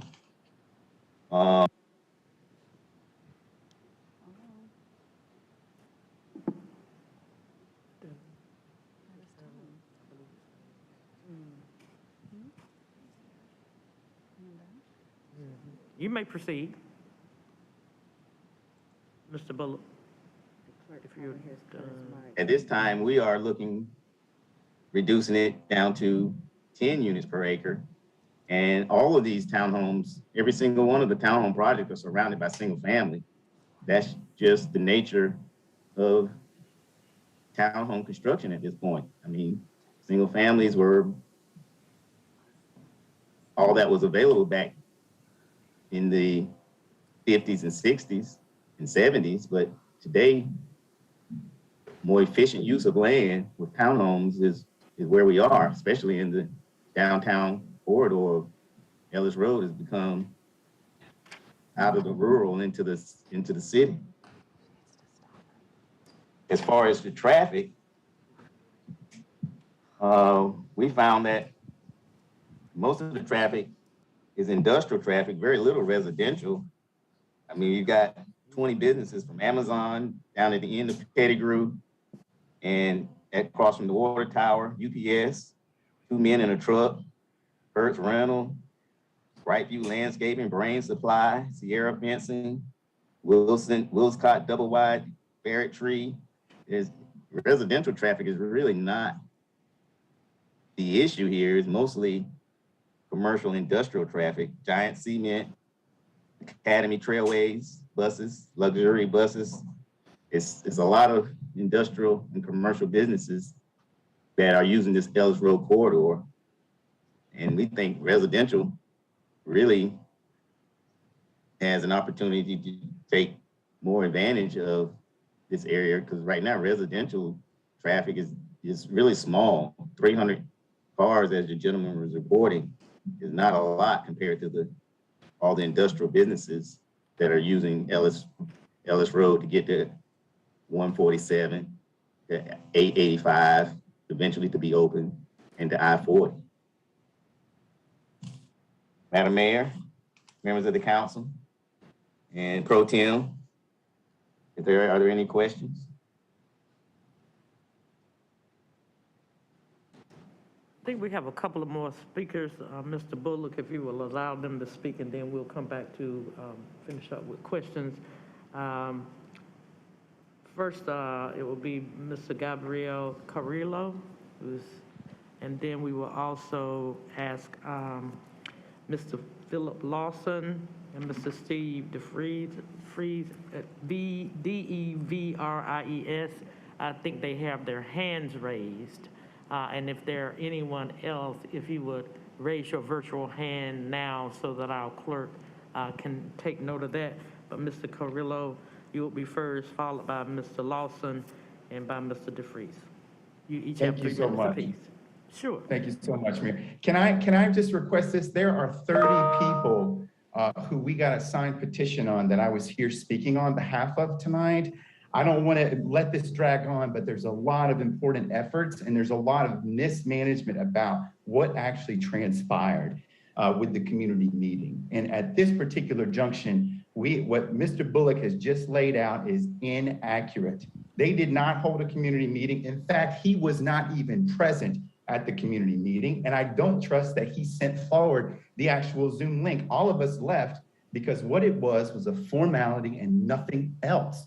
And in fact, it was an insult to injury. What our community is standing together, and we have, and I know just about every person that's right here in this adjacent property, and I can tell you, I'm gonna list the names. That Marcel Smith, he does not live here. Albert Baptist, he does not live here. Many of the other members that just said that they were proponents, I know they're not part of this community. I know it because I know my neighbors and I know my community, and we are not fools to what Mr. Bullock and whoever Mr. Saeed is, to what they're trying to pull. We have three main problems. One, the safety is a treacherous component around that whole curve that's right in front of my house. I own that little small thorn that's right in the bottom, literally, of this property. And there's been wrecks right across from us. Two, the density, everything that surrounds the egress and exit into this property is single-family homes. And what is being proposed tonight is to put an elephant on a molehill, and we don't stand for it. We don't think it's right. It's a smack in the face. It's an insult to injury. And let me say this, we have carried our weight for Durham. We have 1,200 townhomes in less than 1.5 miles away from here. Mr. Bullock is talking about the commercial. Wait till all of those 1,200 homes are right there next to us hitting us. So the density is much more of a problem, and the community's saying no. And then lastly, Mr. Bullock is not following procedural due process, and I can tell you right now that the report that he filed is inaccurate, the one in which he busted the pond without a permit. And I know the UDO because I look at the UDO. 7.1 or 8.1, I'm sorry, 8.4 of the riparian buffer was not what they turned in from an environmental impact statement was not correct. It was done haphazardly. It was done by a third party who was not a disinterested party. And I think that it should be looked at again. And then mind you, look in the back of the yard at that property. And by the way, I just want to say to the council, because again, I'm here representing 30 people in this community. So I want you to know that I have reached out to the council members here, and I have reached out to you and emailed 4 of you 3 times, and I've had no response. I know you guys get inundated, but this is our area. This is our community. And we are being pushed aside, and we're sick of it. Mr. Bullock is not considering the safety ramifications, the density. He is not doing the procedural due process that's there. Vote no on this, 30, 40 single-family homes, nothing else. That's what it should be, RS8. Thank you, Mr. Carrillo. Mr. Lawson? You have 3 minutes, sir. Thank you, Madam Mayor. I just want to say, just generally, I'm largely disappointed that nothing really significant has changed since most of the community learned about this project at the first meeting in September. And it seems like, most of these engagements with Mr. Bullock haven't really been in good faith. It doesn't seem like our concerns are being heard or valued. We've all kind of expressed the same general concerns, but I'll kind of lay them out again here. We're mostly concerned, or I'm really concerned about the traffic volume. I live on Clinton Road, and it's a lot of cut through. We are effectively the East End connector as it currently stands in between 147 and Highway 70. There's about 600 cars cut through this road on a single day. The Department of Transportation did a study last year. And we're just concerned about the increase in cars from this townhome project and the other projects currently being built immediately to the neighborhood. Cars, increasing through the neighborhood, but also just in the broader area, which is really, pretty difficult to get around to. We have to go, basically all the way to Briar Creek if we want groceries, and you got to cut through every which way to get over there.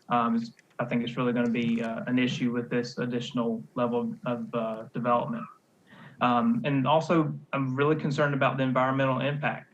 There's still a lot of trees in this neighborhood, and if this development will be like any of the other townhomes that are being constructed in the area, it's just a full clear cut of trees. You can look at Northeast Creek down at the bottom of Ellis Road. It's full of runoff and I've noticed a lot of additional sedimentation in that creek over the past year as they've been constructing those townhomes. So just potential, solutions. We would like to work with Mr. Bullock, but like I said, it doesn't seem like our concerns are really being heard or valued. I think we would prefer a single family home. It matches what's in the neighborhood. And this development is kind of cutting through right in the heart of this neighborhood. If that's not possible, we would like to see some type of commitments given for sidewalks or speed humps or something, some type of firm commitment to reduce the safety issue with the increase in traffic from these townhomes.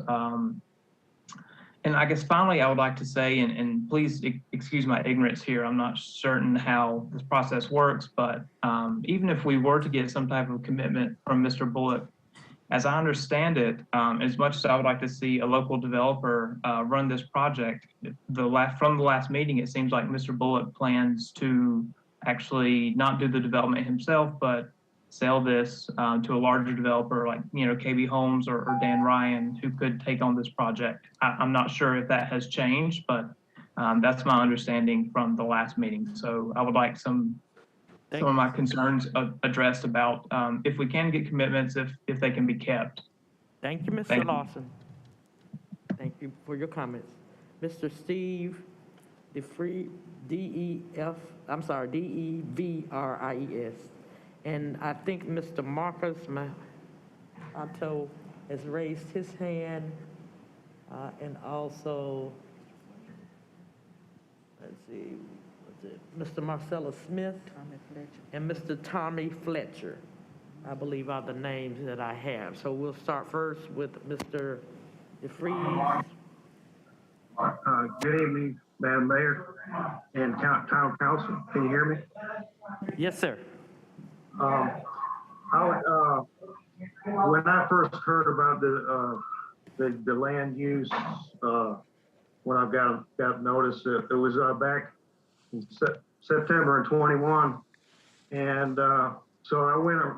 One thing this has done for me is gotten me to know my neighbors. I went around and took a petition, and all these signatures that I have right here with me are people that are against it, like James on Southern Drive and Ozar Taborn on Southern Drive, and Barry Williams on Southern Drive, and Chris Rivera on Lindley Road, and Kenneth Hamlet on Ellis Road. He's been here about 35 years.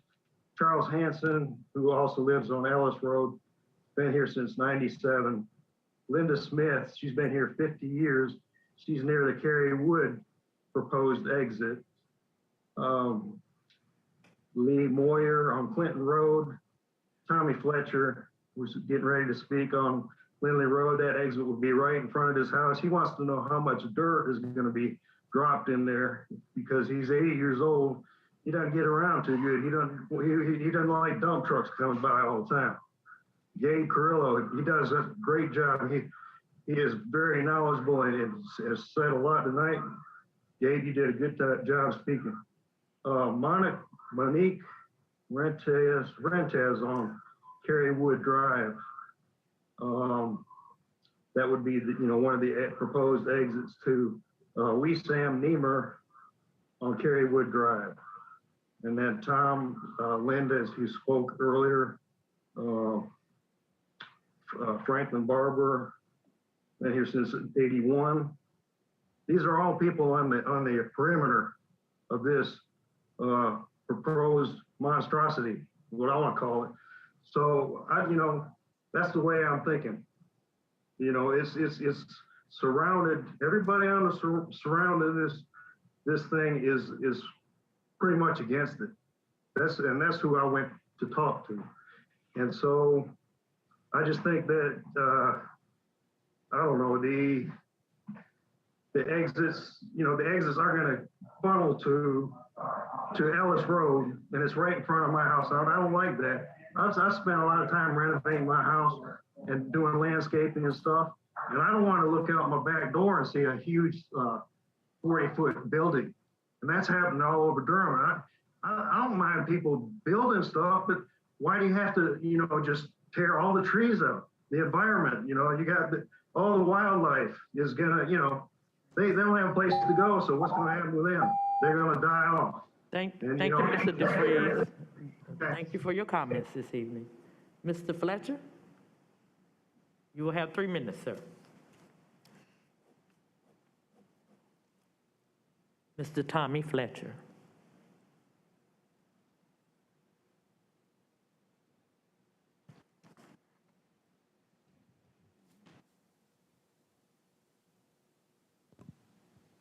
Madam Mayor, Mr. Fletcher has been unmuted. Mr. Fletcher, you will have 3 minutes to speak, sir.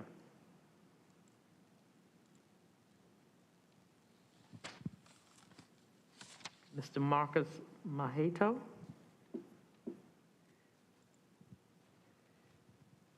You will have 3 minutes to speak.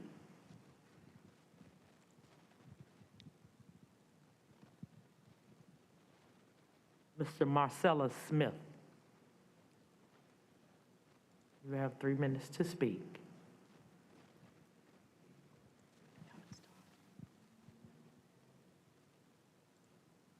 We see those 3 gentlemen still sitting in the queue.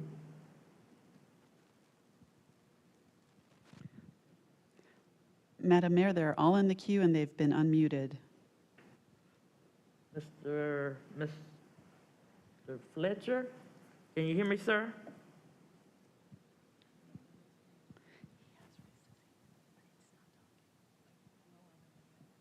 Madam Clerk, does he need to unmute himself? It's He needs to unmute himself.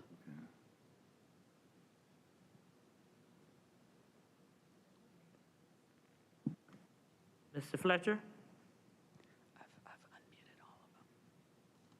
Going once, twice, 3 times. Mr. Fletcher? Can you hear me, sir? I think you are unmuted on our side, and it looks like you may be unmuted on your side. He's having technical problems. You may want to check your mic.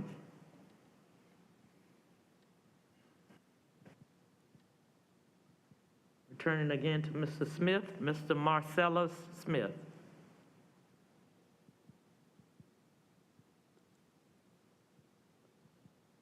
You have been unmuted on your side. On our side, I'm sorry. Mr. Marcus Maheto, you have been unmuted, sir. Hello? Yes. That's Mr. Smith. Mr. Smith, you have 3 minutes to speak. Yes, my name is Marcella Smith. I am a lifelong resident of Durham, graduate of Hillside High School and the University of North Carolina at Chapel Hill. I live in the North Carolina Central University area, but I also have a business on Austin Avenue, not too far from this area. I come here speaking on behalf of the project and on behalf of Mark Bullock, because when this project first was proposed a few years ago, there were several projects that have been underway now that were had not even been conceived yet. But due to the pandemic, due to changes in staffing and stuff with city offices and things like that, Mark's project has been pushed back several times. He's been asked to do things that he had done before. And I guess my thing is that it seems like it's taken him a long time to be able to get this project off the ground while other projects have passed him. The whole process of getting before council and all these things seems like they have worked against him. And I guess my thought is that what he's doing is not that much different than the other people. They're just big players, and he's just a local guy from Durham, grew up in Durham, who's trying to participate in what's going on in the city of Durham right now. You know, all kinds of projects, all kinds of wonderful things are happening in the city. And this is an opportunity for a local person to be involved in this. And I guess my thing in terms of the development and all this, I'm also a builder. I build houses. A lot of the things that I'm hearing about, the traffic and the density, these things have doesn't seem to have the same weight when they're in when they've been with these other projects. A lot of these other projects have more density. A lot of them have impacted that neighborhood, and I've known Ellis Road all my life. Again, I'm 60 years old, so I know Durham well. I guess my thing would be, in terms of the people in the community and the single homes versus townhomes and things, I think the impact's not that much different. Again, if you look at the communities, my fiance stays over on Pear Tree, which is right around the corner from there. And there are lots and lots of homes in there also. And I think the thing is, with development going on across from on 147 with the new grocery store and all these things in, I think that area begs for more housing, more density and things at this particular time. And I don't think it's a detriment. I think it's a benefit to that community. And again, like he said, when you look at the commercial aspect, they're putting up 250,000 square foot warehouses over there, all these big companies. And that's the real impact on these neighborhoods, because those little gray trucks that run all over town, they're ducking through every community they can. I don't think the cars from a townhouse are going to have the same effect. All right. Thank you, Mr. Smith. We now turn to Mr. Marcus Mahato.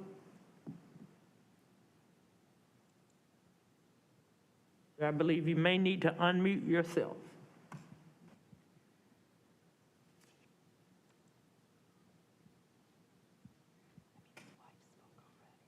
Can you hear me, Mr. Mahato?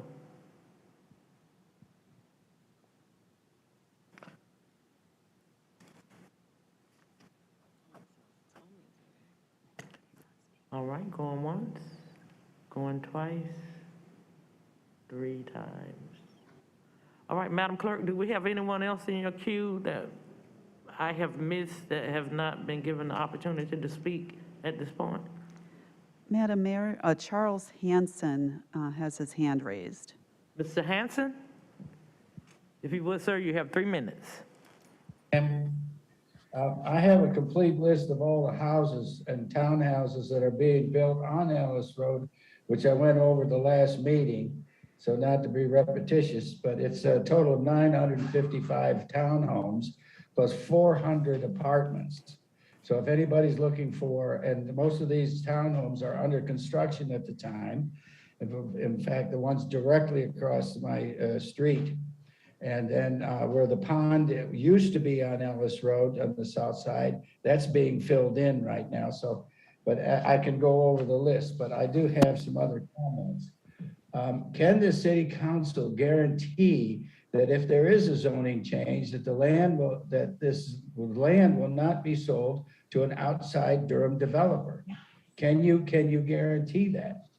And if this zoning were applied, the second question is, if this zoning is approved, are the local developers going to get, where are the local developers going to get the funding to proceed with this construction due to all the increase of the costs that have to go into I can't remember the word, that cost of living is going up sky high.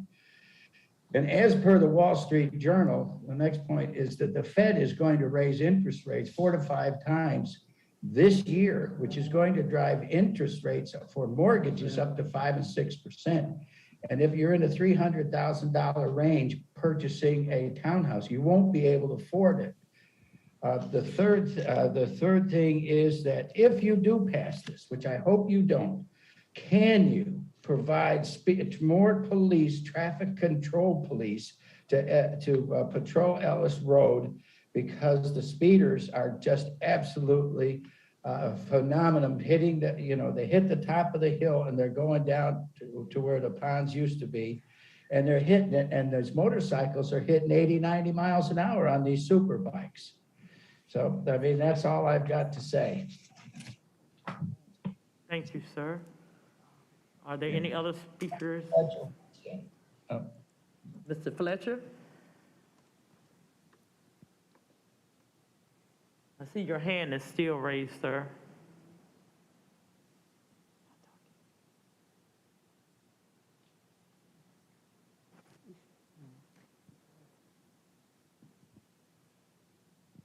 Madam Mayor, it seems Mr. Fletcher's having some technical problems. All right, Madam Clerk, did I miss anyone? All right, we will now return to questions by my colleagues. Mayor Pro Tem. Thank you, Madam Mayor. I have a question for staff and then Mr. Bullock, if we'll make Mr. Bullock available. I want to first, let me preface my comments by I want to thank you all the residents who gave comments tonight and who showed up virtually tonight. I do want to say that the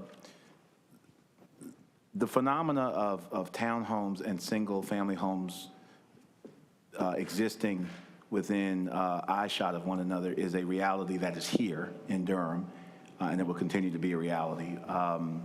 We have Madam Clerk, Mr. Cradle's microphone appears to be open. Would you? That is Mr. Bullock. Okay. I see. Okay. That's a reality that's part of a growing city. It will continue to be so. There are any number of developments in our city that have both townhomes and single-family homes. Part of our challenge historically has been that, you know, covenant communities have used single-family homes to keep certain folk out of their communities. And one of the things, of course, one of the sensibilities that inform our decisions as a city, as a staff, as folk, is we try and preserve, you know, to the best of our ability, neighborhoods, the feel of them, the look of them, but we are a growing urban center in our state, and that's going to be a reality moving forward. With that said, that's in no way forecasting how I'm going to vote on this particular issue. Actually, that hinges upon how these next questions are answered. First off, for the staff, Mr. Bullock said a number of things during his comments, some of them speculative, some of them I don't know whether they were half offers or we could do this, we could do that. So my question is, and you were listening, is there anything that Mr. Bullock said tonight that deviates from what is substantively already represented in the development plan? We, or at least I, and conferring with the director, we caught 4 things that were changes, at least proposed changes as we understood it to the current plan. The first was reducing the number of units to 120 from 147. And we were going to go over this anyway. The second and third were donations to Durham Public Schools and to the Dedicated Housing Fund, $7,000 to Durham Public Schools and $5,000 to the Dedicated Housing Fund, from what I understand he was saying. And then the fourth, which we actually need a lot more clarity on, was the sidewalk, off-site sidewalk. And maybe, you know, he and Mr. Cradle can also clarify this too. We weren't quite understanding what he was proposing in terms of sidewalk along Southern Drive or Ellis Road. There's 2 parcels at that corner of Ellis and Southern Drive that are off-site, and between his proposed site, if you look at the plan. And was he proposing off-site sidewalk along those 2 parcels? And all 4 of those can be commitments that are put on the development plan, with clarification, obviously, to number 4. Thank you so much for that. Mr. Bullock, Madam Clerk, is Mr. Bullock available? Mr. Bullock, can you hear me, sir? Yes, I'm here. Can you hear me? Yes, thank you. Good evening. Thank you for being with us.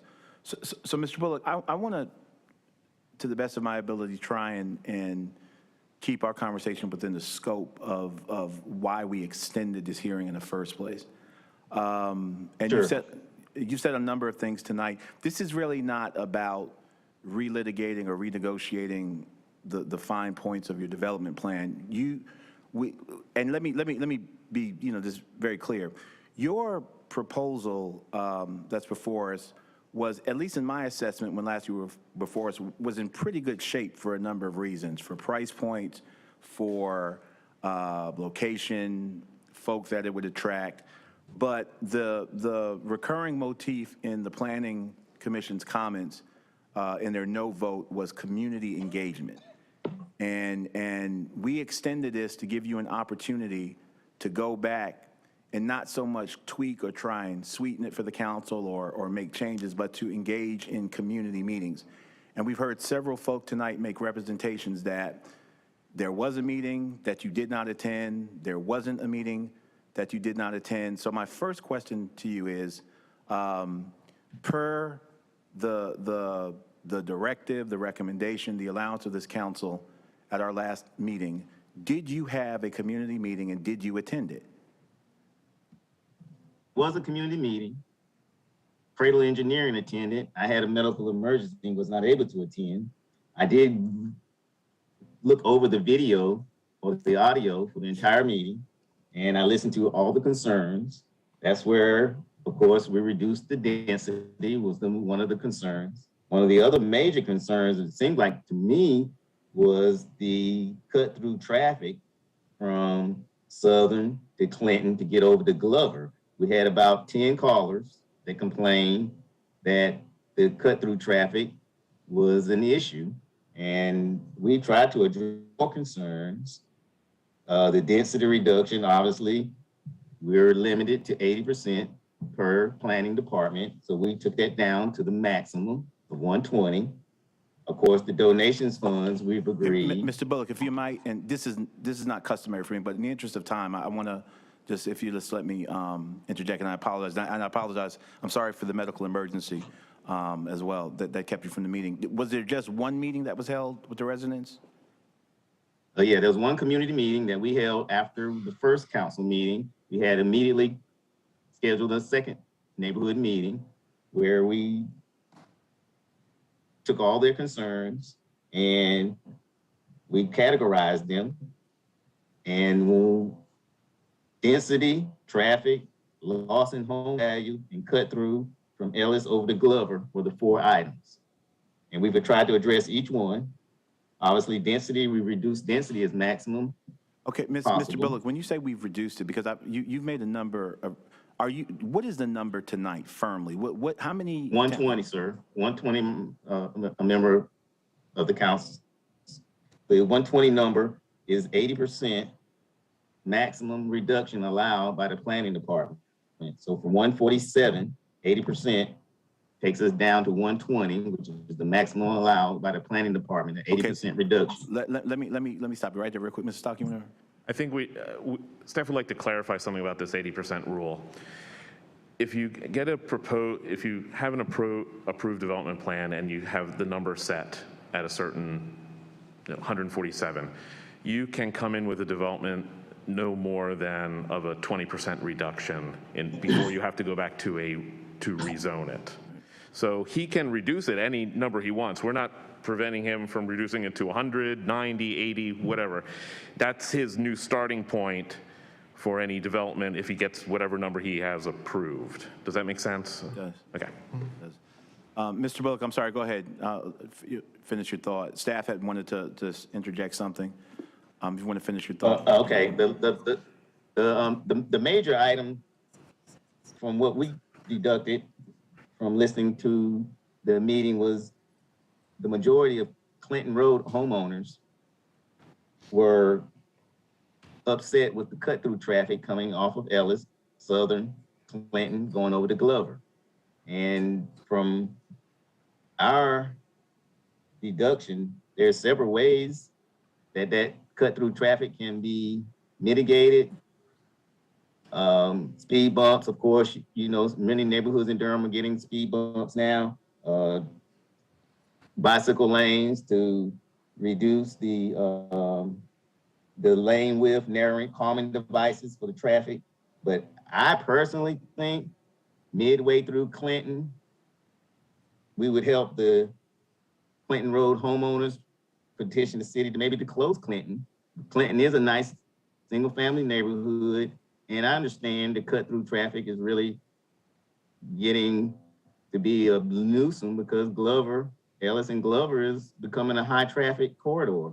So Clinton, midway Clinton, I recommend the neighbors petition the city to close a portion of Clinton, making basically nice cul-de-sac communities on Clinton Road where no cut through traffic will be able to get through. That'd be a quick and easy solution.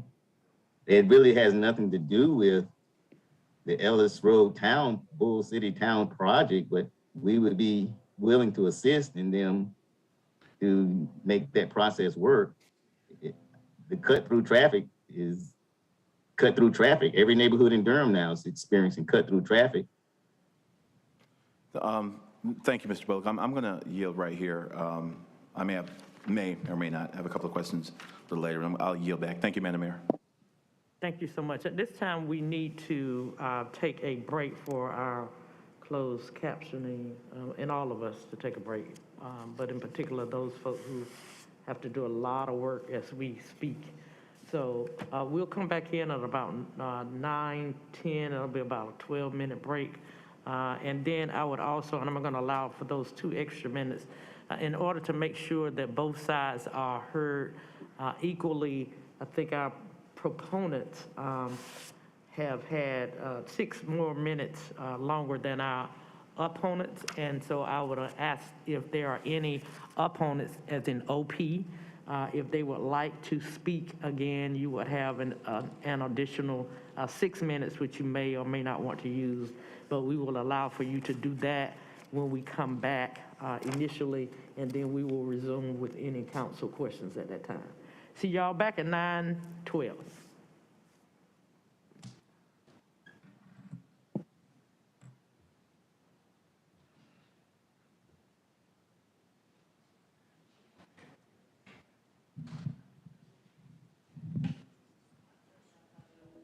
I was looking for an opportunity, and an old friend of mine suggested that I apply at Go Durham. The community really relies on us, on Go Durham public transportation. Well, I like driving a bus because of the friendly culture. I love it in the morning when people greet me, good morning, they give me a friendly wave, they appreciate it. Oh, my brain And gets that goes a muddled long every way night. being a bus driver in Go Durham. Anything can be achieved here. You can come in at the bottom and you will be able to excel in fairly a short amount of time. Here, I started as an operator and I'm here now as an operator training specialist. So as long as you stick to it, you can excel. The perfect candidate that would excel at Go Durham is someone with tenacity, someone with drive, someone who wants to make a difference for their community. You have to be people-oriented, you have to be experienced, and you have to be on hands, ready to go, but with the proper training, it's just like driving a car. So as a new driver with road training, come in and you see me and I'm gonna make sure you have all the tools to succeed. They give you a lot of input and they work with you step by step. So you won't be alone in this. To anyone considering working for Go Durham, you won't regret it. Please come, please apply. We would love to have you join the Go Durham team.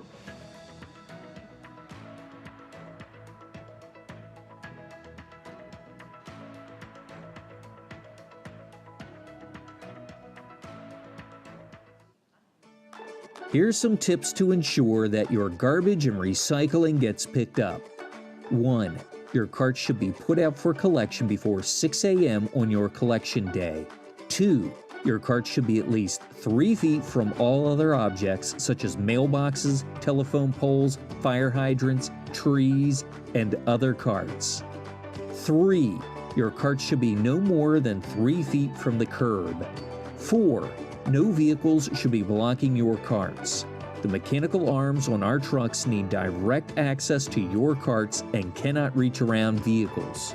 To find more information about garbage and recycling pickups, go to this web address.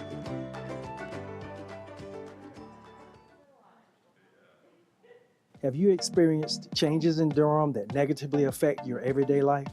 Many in the community have. The City and County of Durham want to correct those issues and ensure that future changes work for the entire community. They are listening and want to hear your ideas for making Durham a place where everyone thrives. That's why the City and County of Durham are inviting all members of the Durham community to take part in the creation of the new comprehensive plan, which will determine the vision for growing Durham over the next 30 years. This collaboration between the City and County of Durham and the Durham community is the result of the new Engage Durham initiative, which seeks to ensure that all community stakeholders are involved in the shaping of city and county projects. Help build a Durham that works for everyone.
So I know you've been pretty open about the fact that during your time as a judge, your son was serving a life sentence in Right. prison.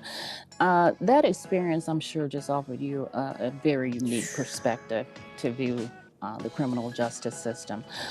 How did that kind of teach you or help you understand what people who were involved in the system are actually going through?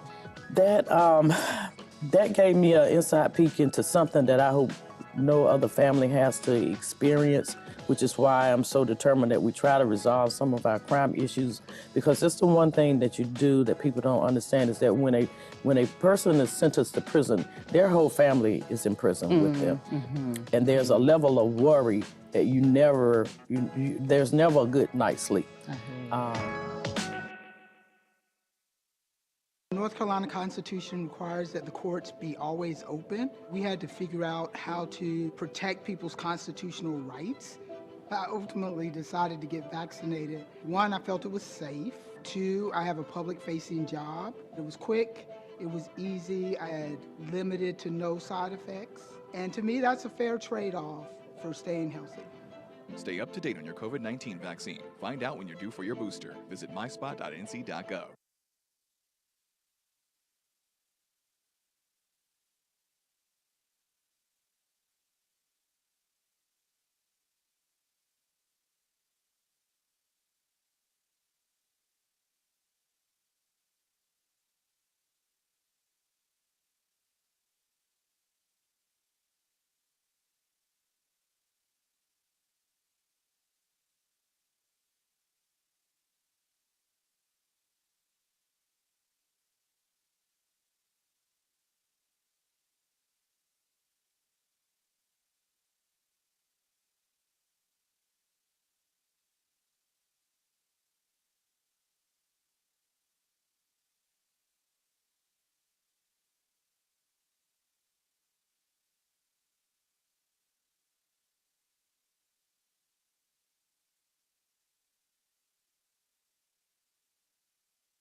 Hello, everybody. We are back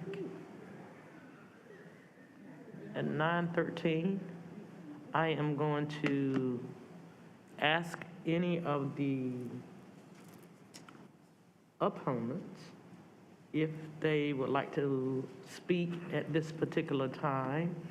There is a 6-minute time that, in order to make sure that we're giving equal time to both sides, that you will be able to take advantage of. And if you would raise your virtual hand, we'll give our clerk a moment to calculate how many hands are raised. 2 hands raised, that means that you will have 3 minutes per speaker. Madam Clerk, if you could tell us who those 2 persons will be speaking at this time, we will call them in the order that you state. Madam Mayor, Kellen Arnie Johnson is in the queue to speak. Madam Mayor, council members, I want to thank you again for the second opportunity to speak in regards to this. Biggest thing I know we brought up is about traffic. Yes, a lot of this traffic is going to be coming into Ellis. We have the 900 townhouses, 400 something apartments. Majority of those townhouses have not been built yet. So the concept of putting a GoPro watching the traffic is meaningless until those townhouses are fully built. That's when the true impact of the traffic is going to hit us all. I'm already having to deal with the fact that my mailbox was just taken out about a month and a half ago, where a driver came around the corner right here on Ellis Road, where there's roughly 2 to 3 bends in the road that causes a blind corner. Gentleman came around on often 50 something miles an hour on a 35-mile road. Came through, hit the ditch, took out my mailbox, jumped the ditch, took out my neighbor's mailbox, then drove through his yard, taking out his for sale sign. It's very treacherous, very dangerous. I've even had the sheriff tell me after that accident that they really don't like driving through this area due to the fact that there's so many bends and it's a very dangerous turn of the road. Throwing in 147 townhouses in this area, or 120 because the 80%, it's going to still increase the cars traveling through this area between 300 to 400 additional cars. That's going to impact it negatively. But also, I want to go back in and talk to in regards to the townhouses. We have townhouses north of us, townhouses south of us. That's great. That's fine. We need townhouses. Townhouses they fit a need, but that need is not in the middle of a bunch of single-family homes. That's like equivalent to the fact that we need more parking for the Bull Stadium. So let's build a parking lot right in the middle of center field. Makes no sense. It's like putting a trash can in the middle of my living room. Yes, it's convenient for my guests, but when they leave, I have to live with that trash can sitting in the middle of my living room. Townhouses are great. On average, they're going for about $300,000 to $360,000. God willing, they don't go for what's over on the other side of 147, where they're over $400,000. Single-family homes can go for just as much or even less and still provide an aesthetic environment to this area and complement the single-family homes that are still in this area. We have a very diverse and very happy and very friendly community here, and they want to see that continue to grow and want to see that that diversity in that community to grow, and that is done through having design that reflects the community that's around it, so it's aesthetically pleasing and not haphazard through the design and build. I know we need townhouses. I know we need more homes. A lot of business coming here. I have a lot of family and friends that are interested to come to this area because it's developing, it's growing. Durham is a beautiful city. I love it. I fell in love with it when I came out here. I want to keep that beauty growing. I want to keep that beauty safe, Thank you, but Mr. also Arnie. know that we need to build those townhomes. But thank you so much. Thank you. Madam Clerk, our second speaker with 3 minutes would be Gabe Carrillo. Mr. Carrillo. Yes. All right. You have 3 minutes, sir. All right. So I just want to say that as a result of all of what's been here and what's happened tonight, that we are really, it is an insult to injury what has happened. And the community component that has been alluded to in this meeting It is not there. I know because I'm here in this community and I've walked every door and I know just about every owner that is adjacent to this property. And I'm telling you, they have been silenced and they were pushed aside by what has gone on. A procedural due process has really put us behind the curve. And Mr. Bullock, he has my cell phone. And let me just say this isn't an attack on Mr. Bullock. I'm from Durham too, by the way, and I'm a minority. So I just want to say, I've been here for a while. I know the community, but I'll tell you this, Mr. Bullock has my cell phone. And not one time in that beginning meeting that they had, that they claimed to have held back in January 2021, did he reach out to me. He is 10 minutes from my front doorstep and we know each other. And he has not reached out to me to have any meaningful conversation about what we can do and come to an agreement on, especially because it touches and concerns every aspect of my property, the properties, the people who have been here for such a long time. And many of them, Tommy Fletcher, I went and set him up on Zoom just so he could call. I should have gone back there and helped him unmute. I tried. He's 83 years old and he lives right on Lindley Road. That if you pass this, he becomes inundated left and right because you guys are putting an elephant on a molehill. It is surrounded by single family. This area is different than most other areas. And that's what we're trying to make everybody understand. Don't rezone this in a way that changes what is encapsulated already there and has been there for a long time. The other places, go a little bit south of us, like what was alluded to, they were okay areas. And we have carried our weight for Durham. We have 1,200 of these properties. But what has happened here? This is a smack in the face of the community because we were there. At that meeting, Mr. Bullock was not present. Mr. Cradle could answer no question about any future plans, let alone tell us anything other than, I'm here to hear your concerns, of which it sounds like, Mr. Stocks, you didn't even get those concerns because they said 7 people showed up, respectfully. I know how many people were there. There were 37 people there, total. So again, smack in the face for people who are here. Do not rezone this. Leave it as is until there are more commitments. The procedural due process in this situation has not been followed. And the community is united. We stand together. I know, because I see them. I know them. They're my family that are here. And we won't be silenced. And we will leave no stone unturned. And we will look at all the things that have been violated thus far, and we will follow it to full course. Thank you, Mr. Carrillo. We appreciate you. Now, Madam Clerk, I want to look at you to verify that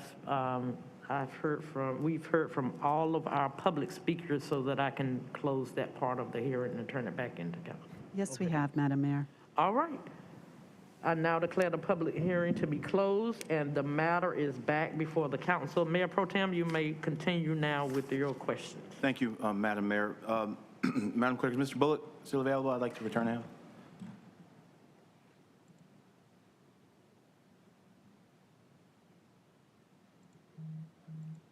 Yes, Mayor Pro Tem. Yeah, thank you. Yes, sir. Thank you, and thank you for hanging here with us. So just to kind of wrap up my questioning, the staff in the staff report said that your request would be consistent with our comprehensive plan. So again, as I said, I think, and with all, taking into account everything that's been said, and again, my intention was not to relitigate the whole discussion tonight, because a lot of the arguments we've heard tonight were things we heard in the first hearing with respect to the public's concerns. But, and listen, we all get sick, we're human, I get that.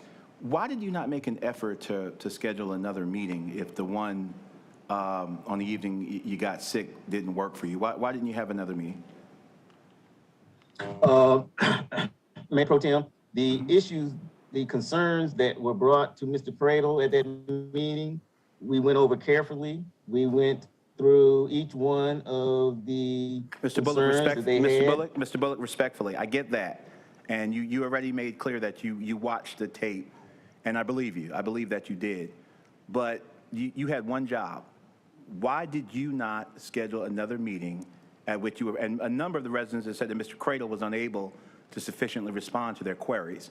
So I'll ask you again, Why did you not make another attempt to schedule a meeting that you could personally attend?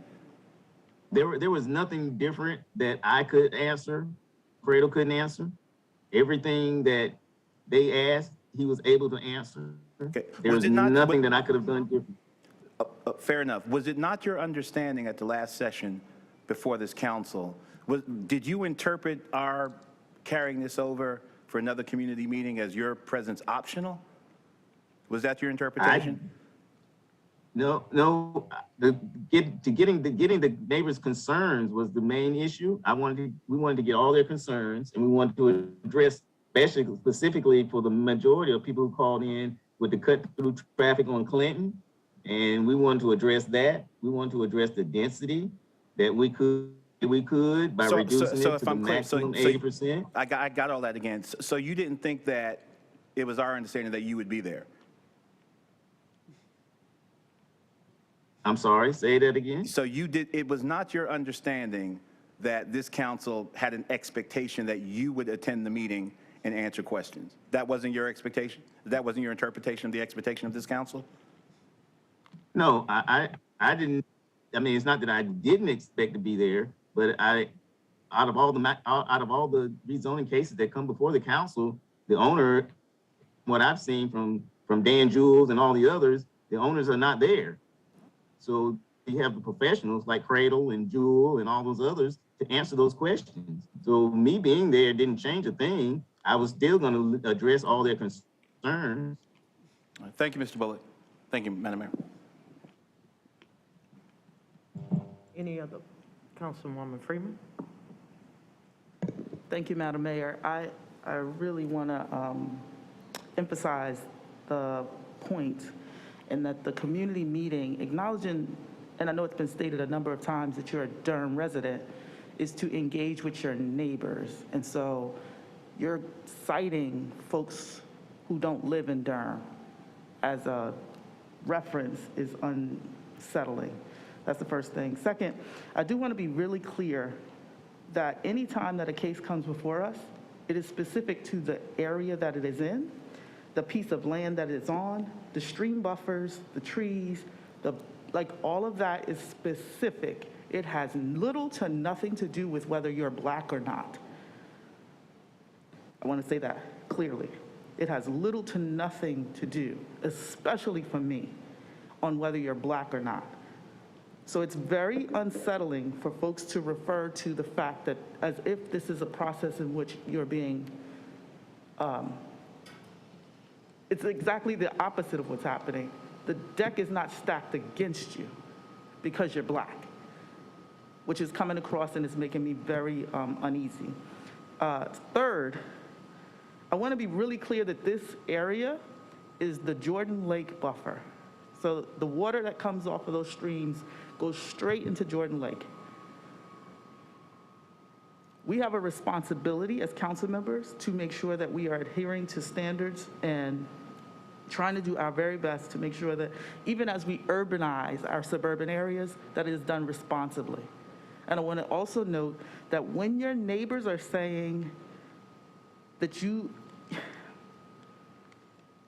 have to understand that the reason that we extended the olive branch and extending the time frame for this meeting to come to us today was in order to make sure that the concerns were heard and that there was a conversation.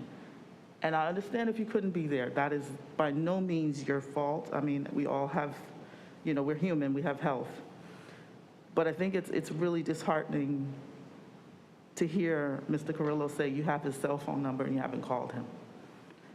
And you're from Durham. And he lives in Durham. And the people that are speaking for you are from Durham. And if this is how Durham developers are gonna respond to our community, I'm not interested. I wanna say that flat out. And so I would like to call for our staff to give you another chance in this and to actually defer to a date certain. Just noting that this would be the third time that is my request. It is not something you have to adhere to. You can move forward, but I can tell you today I will be a no. Thank you. Councilman Williams? Thank you, Mayor and colleagues. Regarding Councilmember Freeman's comment about the deck not being stacked against you because you're a black man, I will be the first to support that statement. However, I probably understand why you feel that way, because that has been the culture for a while, where you tend to look at skin color before skill set, often in Durham. And that's not to discount the necessary, focus or the need for diversity, equity, and inclusion. But I want to make sure we're not using that conveniently. But I'm glad to hear that. The other thing is, I don't really have a position just yet, but I want to know, I guess, what the solution is. And when I say what is the solution, we have thousands of people moving into the city a year. We only talk about affordable housing, and we don't have enough housing stock. So we have a lot of complexities that are working up against us right now.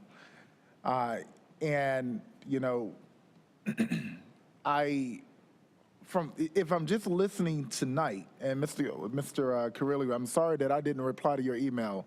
I think on the date that you sent it, it was about 62 other emails that came in, and I looked at the length and I said, I'm going to take some time to get back to him, and I apologize that I did not. But we have a lot of folks moving into the area, and we don't have enough supply. We don't have enough inventory.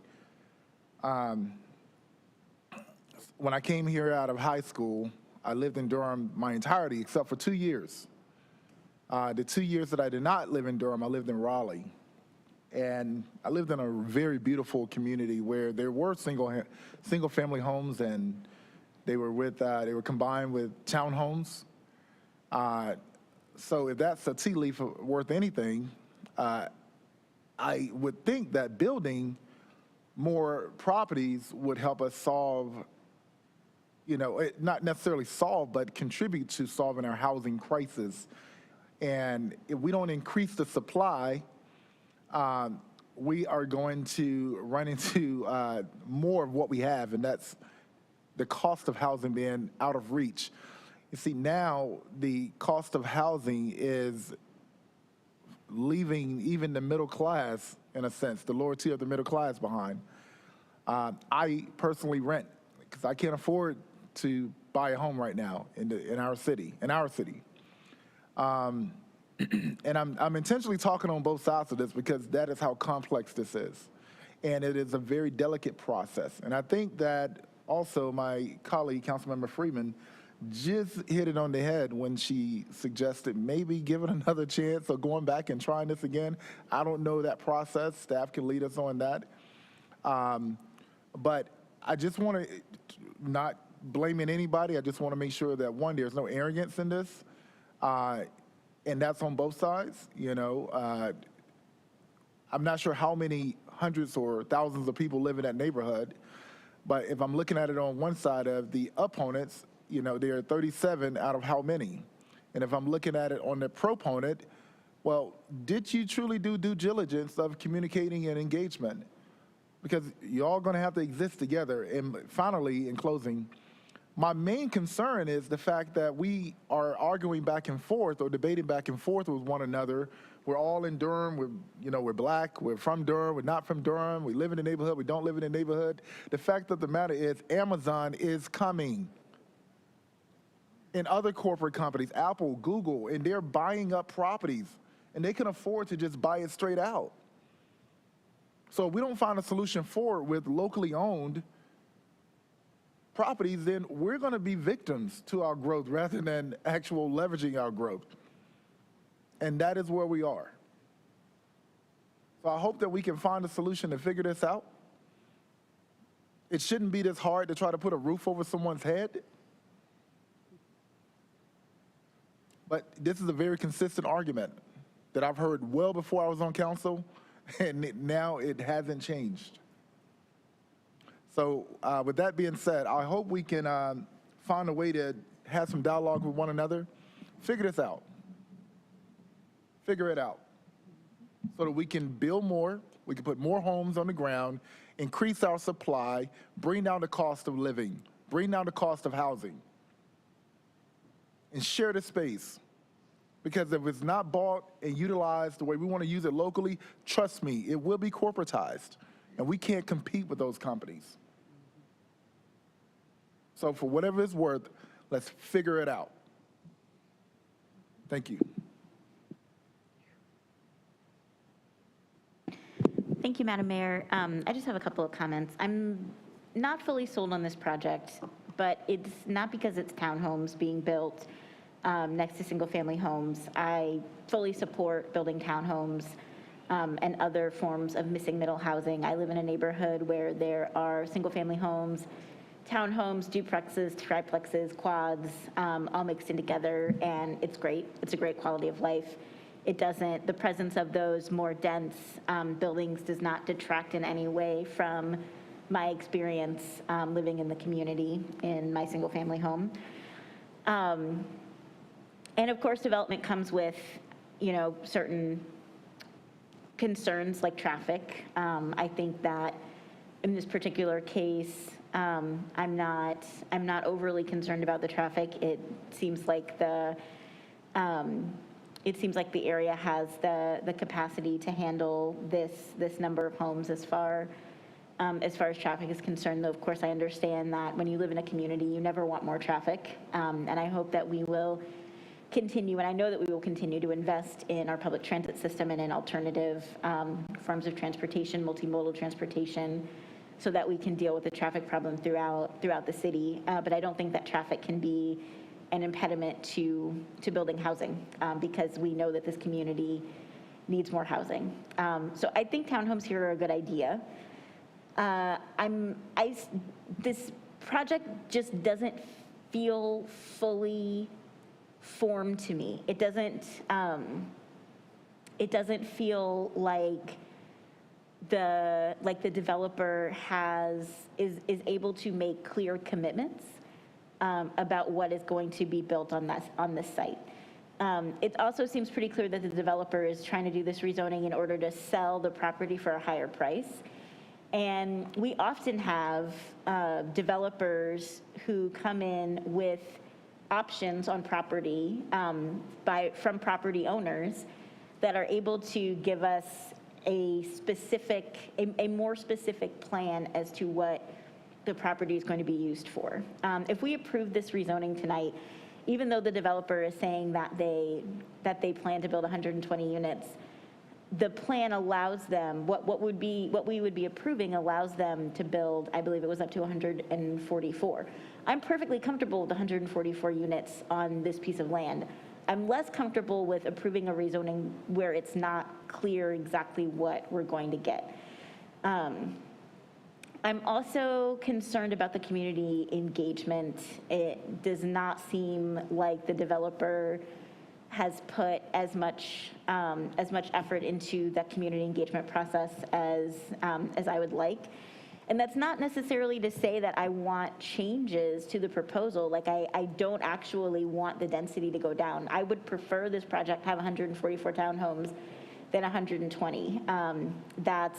I know that the neighbors probably want fewer homes. That's not something that I would advocate for, but I believe that there are other ways that this project could be improved in collaboration with the neighborhood, and it does not feel like that mandate has been substantially achieved.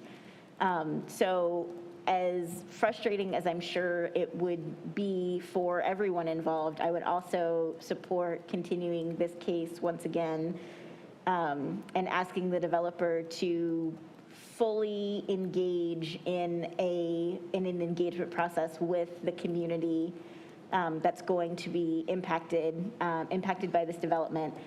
I would also, just say to the community and to Durham residents at large, right, our city is growing, and we can't stop our city from growing. We've built a great place to live here, and other folks want to come and take advantage of that. There are benefits and costs to growth, and we have to, as a community, figure out how we can grow and minimize those costs as much as possible to our residents. But there are going to be impacts on existing communities because of growth, and that's not something that we can avoid. And I think that townhouses and other forms of missing middle housing integrated into single-family neighborhoods are honestly a great way for us to accommodate, especially in infill developments, are a great way for us to accommodate population growth without having as significant an impact on our environment. So yeah, I'm not sure what the consensus of the group is going to be, but I would support another continuance. So I know that that's not ideal. Without that, I don't think I could support this project at this time. Thank you. Mayor Pro Tem. Thank you, Madam Mayor, and I thank my colleagues, as always, for their substantive and probing questions and enlightening comments. I simply cannot support extending this. One, because I think it would establish a dangerous precedent. And I don't know how to extend this anymore without the allowance that can be interpreted as, this is going to be a yes vote if you just do this. It's inescapable for me to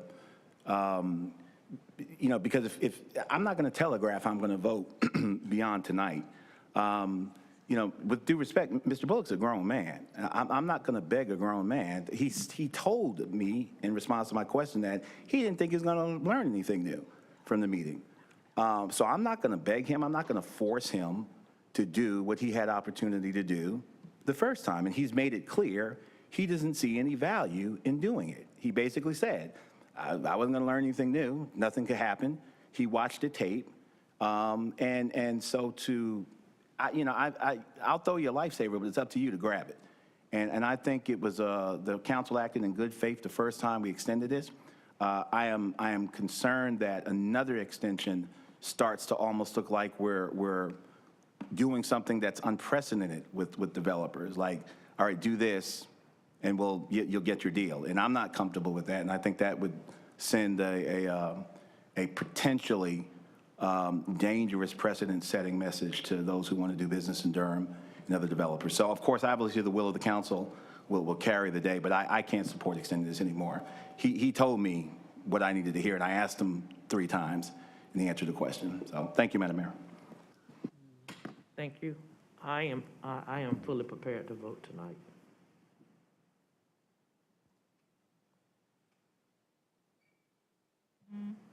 So I would turn to our attorney to ask us what the procedure would be. If there are no other comments. Madam Mayor, the staff is seeking recognition. Yes, sir.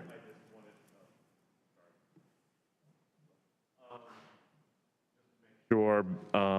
Whenever you're ready, staff would like to revisit those 4 commitments one more time to make sure the applicant, we're clear with what the applicant is committing to, and the council in particular is clear with what is being committed to, especially with the number of units, because there seems to be still some confusion with that I'm hearing. The timing of some of those donations, and also the off-site sidewalk. We still need clarity with that, and we'd be happy to go over that whenever you're ready.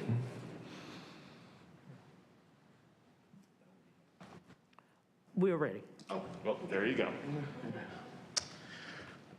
So, and I think this is also for the applicant to answer, staff's question is the application, the rezoning application, changing to a maximum of 120 units, or is the maximum remaining 147 units? That's for Mr. Bullock, who's the applicant, or Mr. Creedle. Hello, can you hear me? Mike? Yes. Madam Mayor? Yes, we can. Okay, yes, the reduction down to the 120 units is basically for the 80% of the zoning case that is allowed at this time from the planning department. And we agreed to work with the homeowners who wanted a density reduction. And that's the maximum reduction that we can do. From the second meeting that we had, from the second community meeting. So just for clarity, you're maintaining a maximum of 147 units for your proposal. The ordinance allows you to drop it by 20% by right if you do get approval. Correct, down to Okay, 120. so it's at 147. The maximum is 147. So there's no change in the plan for that. No change in the plan, but we've agreed to drop it. Thank you. Thank you for clarifying that. The two donations, $7,000 to Durham Public Schools and then $5,000 to the Durham's Dedicated Housing Fund. Did I get those numbers correct? Yes, those were numbers that we were talked about in the first council meeting and that we spoke with Ms. Councilman Johnson about, and that we've also agreed to go along with those also. Okay, and those those donations, we always have to tie these kinds of proffers to a certain point in time of development, so they just don't kind of float out there. So we always generally tie them to prior to the first certificate of occupancy for the development. Are you comfortable with that? Yes, Mike, yes, we are. Thank you. So both of those would be prior to the first CO or certificate of occupancy. And the fourth was the offsite sidewalk.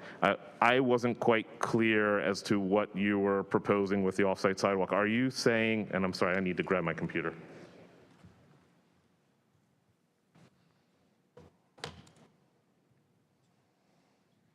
And re-log in, sorry.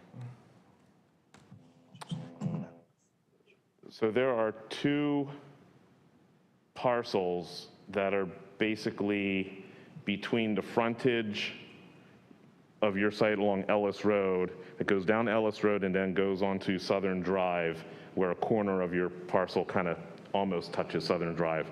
One, I believe, is their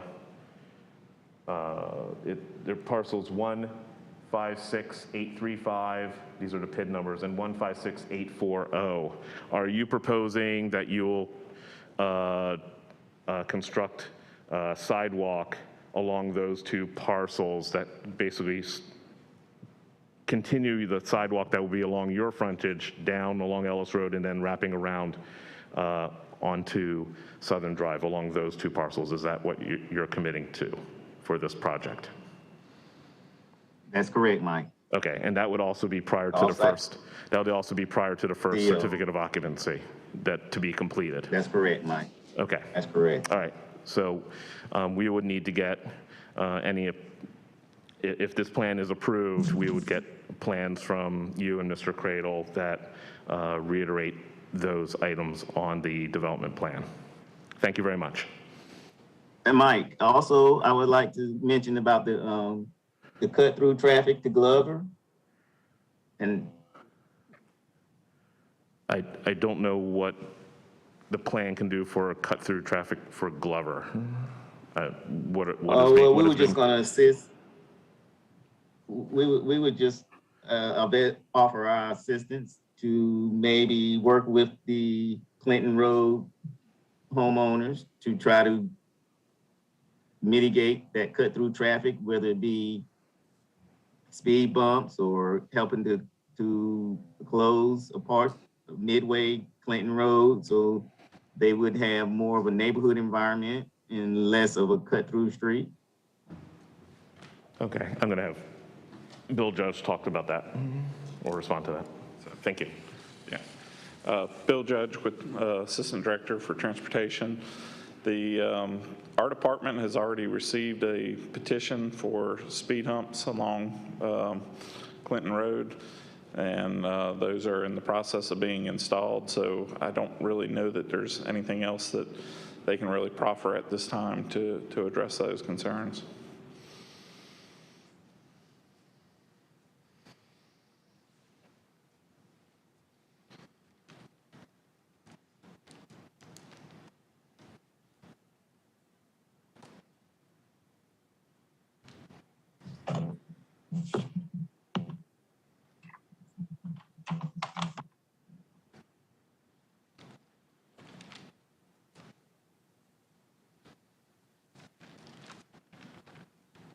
That's all staff has for clarifying. Thank you.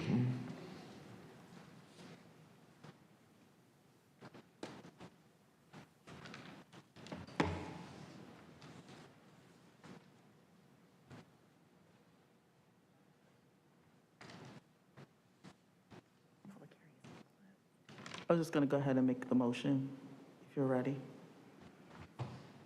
Let's get some procedural questions answered before we do that from our attorney, who will kind of give us the process before you offer that motion. So I'll turn to Attorney Rayburg. Right, so I think one of the cleaner ways to do this, and we have a couple of different issues. One is that you've closed the public hearing, so it's no longer open.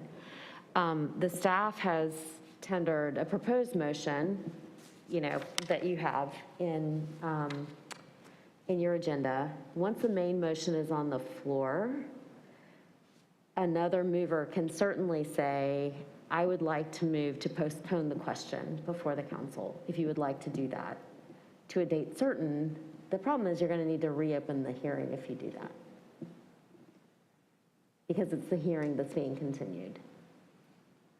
If you're going to hear at a later date additional information from the applicant, from the community, that sort of thing. All right, so first of all, we'll reopen the public hearing at this particular time, and I am doing that. Okay. The public hearing is now reopened. So then the main motion doesn't need to come before you. If you've gone ahead and reopened it, do you just want to entertain Councilmember Freeman's motion? Yes. To continue the matter? Yes. Now we will entertain your motion to continue this matter to a date certain. Thank you, Madam Mayor. I'd like to continue this hearing until, postpone the hearing until a date certain. And that date certain, we will look for Ms. Young to provide to us. Good evening, everyone. Sarah Young with the Planning Department. I wanted to let you know that right now we have calendared other cases that are in the queue and are full up. The soonest we could bring this case back would be the first meeting in August. I would like to continue this meeting until the meeting in August. Is there a second for that motion?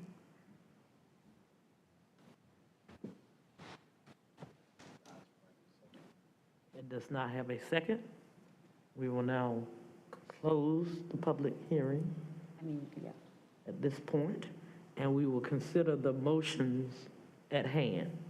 I'd like to make a motion to adopt the ordinance amending the Unified Development Ordinance by taking property out of the residential rural district and establishing the same as residential suburban multifamily with a development plan, RSM district, with the intent to vote now.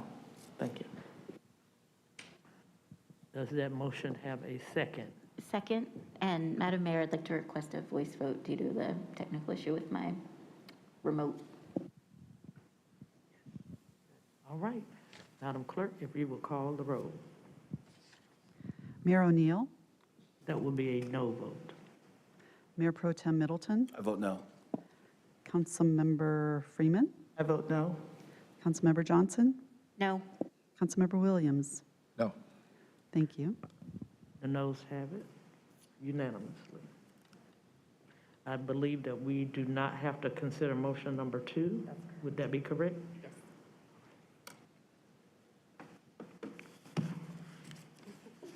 Okay. It's obviated by the first name.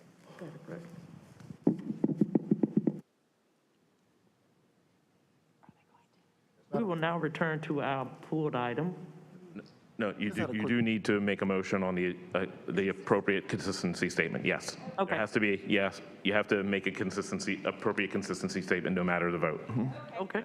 I just had a point of clarity, maybe for staff. So what is the option now? Because we don't want to, I was going to ask for discussion, well, not discussion, but a little clarity from Mayor Pro Tem's statement on the precedents that we will be setting.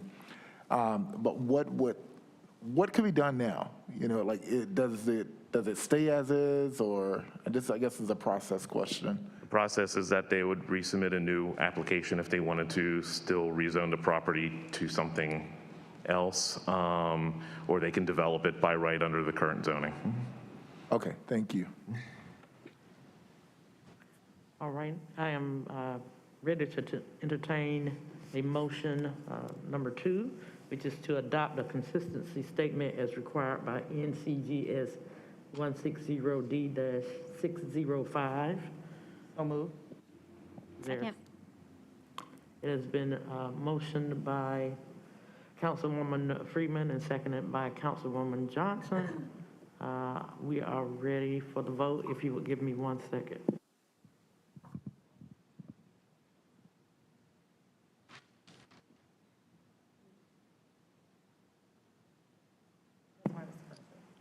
And just for clarity, in your agenda packet for the consistency statement, there's the option for if the vote was for approval, or there's one for if there was a vote for denial. So you're just voting for the appropriate consistency statement based upon your vote. So that's important. So In other words, we would need to vote yes for yes, consistency. yes, you can vote yes for your consistency statement. Yes, just to make sure, everybody, that's what I was asking our attorney, because we've not done this part before. All right, so okay. All right, now, Madam Clerk, if you would please call the roll. Mayor O'Neill, Yes. Mayor Pro Tem Middleton, I vote yes. Councilmember Freeman, Yes. Councilmember Johnson, Yes. Councilmember Williams. Yes. Thank you. The yes, that motion passes unanimously. Right, now we are going to turn to our pulled item, which was item number 3, was the Virtual Private Network VPN Access and Digital Technology Performance Audit, February 2022. We did have a citizen who was pulling that matter, and I will yield to her. She has 3 minutes, and I am searching for my list. Madam Clerk, do you remember? Ms. Calloway? If you are in the queue, you would have 3 minutes. Madam Mayor, Ms. Calloway is not in the queue.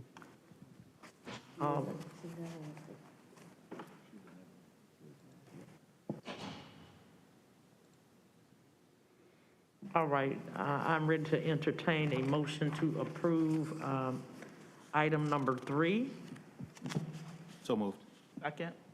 It's been moved by Mayor Pro Tem and seconded by Councilwoman Freeman. Madam Clerk, if you would open, if you would call the roll. Mayor O'Neill, Yes, aye. Mayor Pro Tem Middleton, I vote aye. Councilmember Freeman, I vote aye. Councilmember Johnson, Aye. and Councilmember Williams.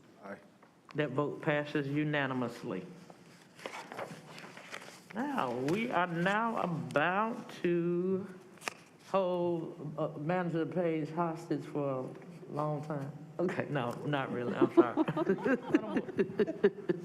All right, everybody, are there any other matters that would claim our attention that will come before the council tonight? Just one, Madam Mayor, if you don't mind. Go Heels. Yes. Okay, we're gonna just hold that thought right there. All right, so this meeting is now adjourned at 9:57. Go Heels. All right, then. All right, then. All right, then. Like, lame stuff, I'm like, I got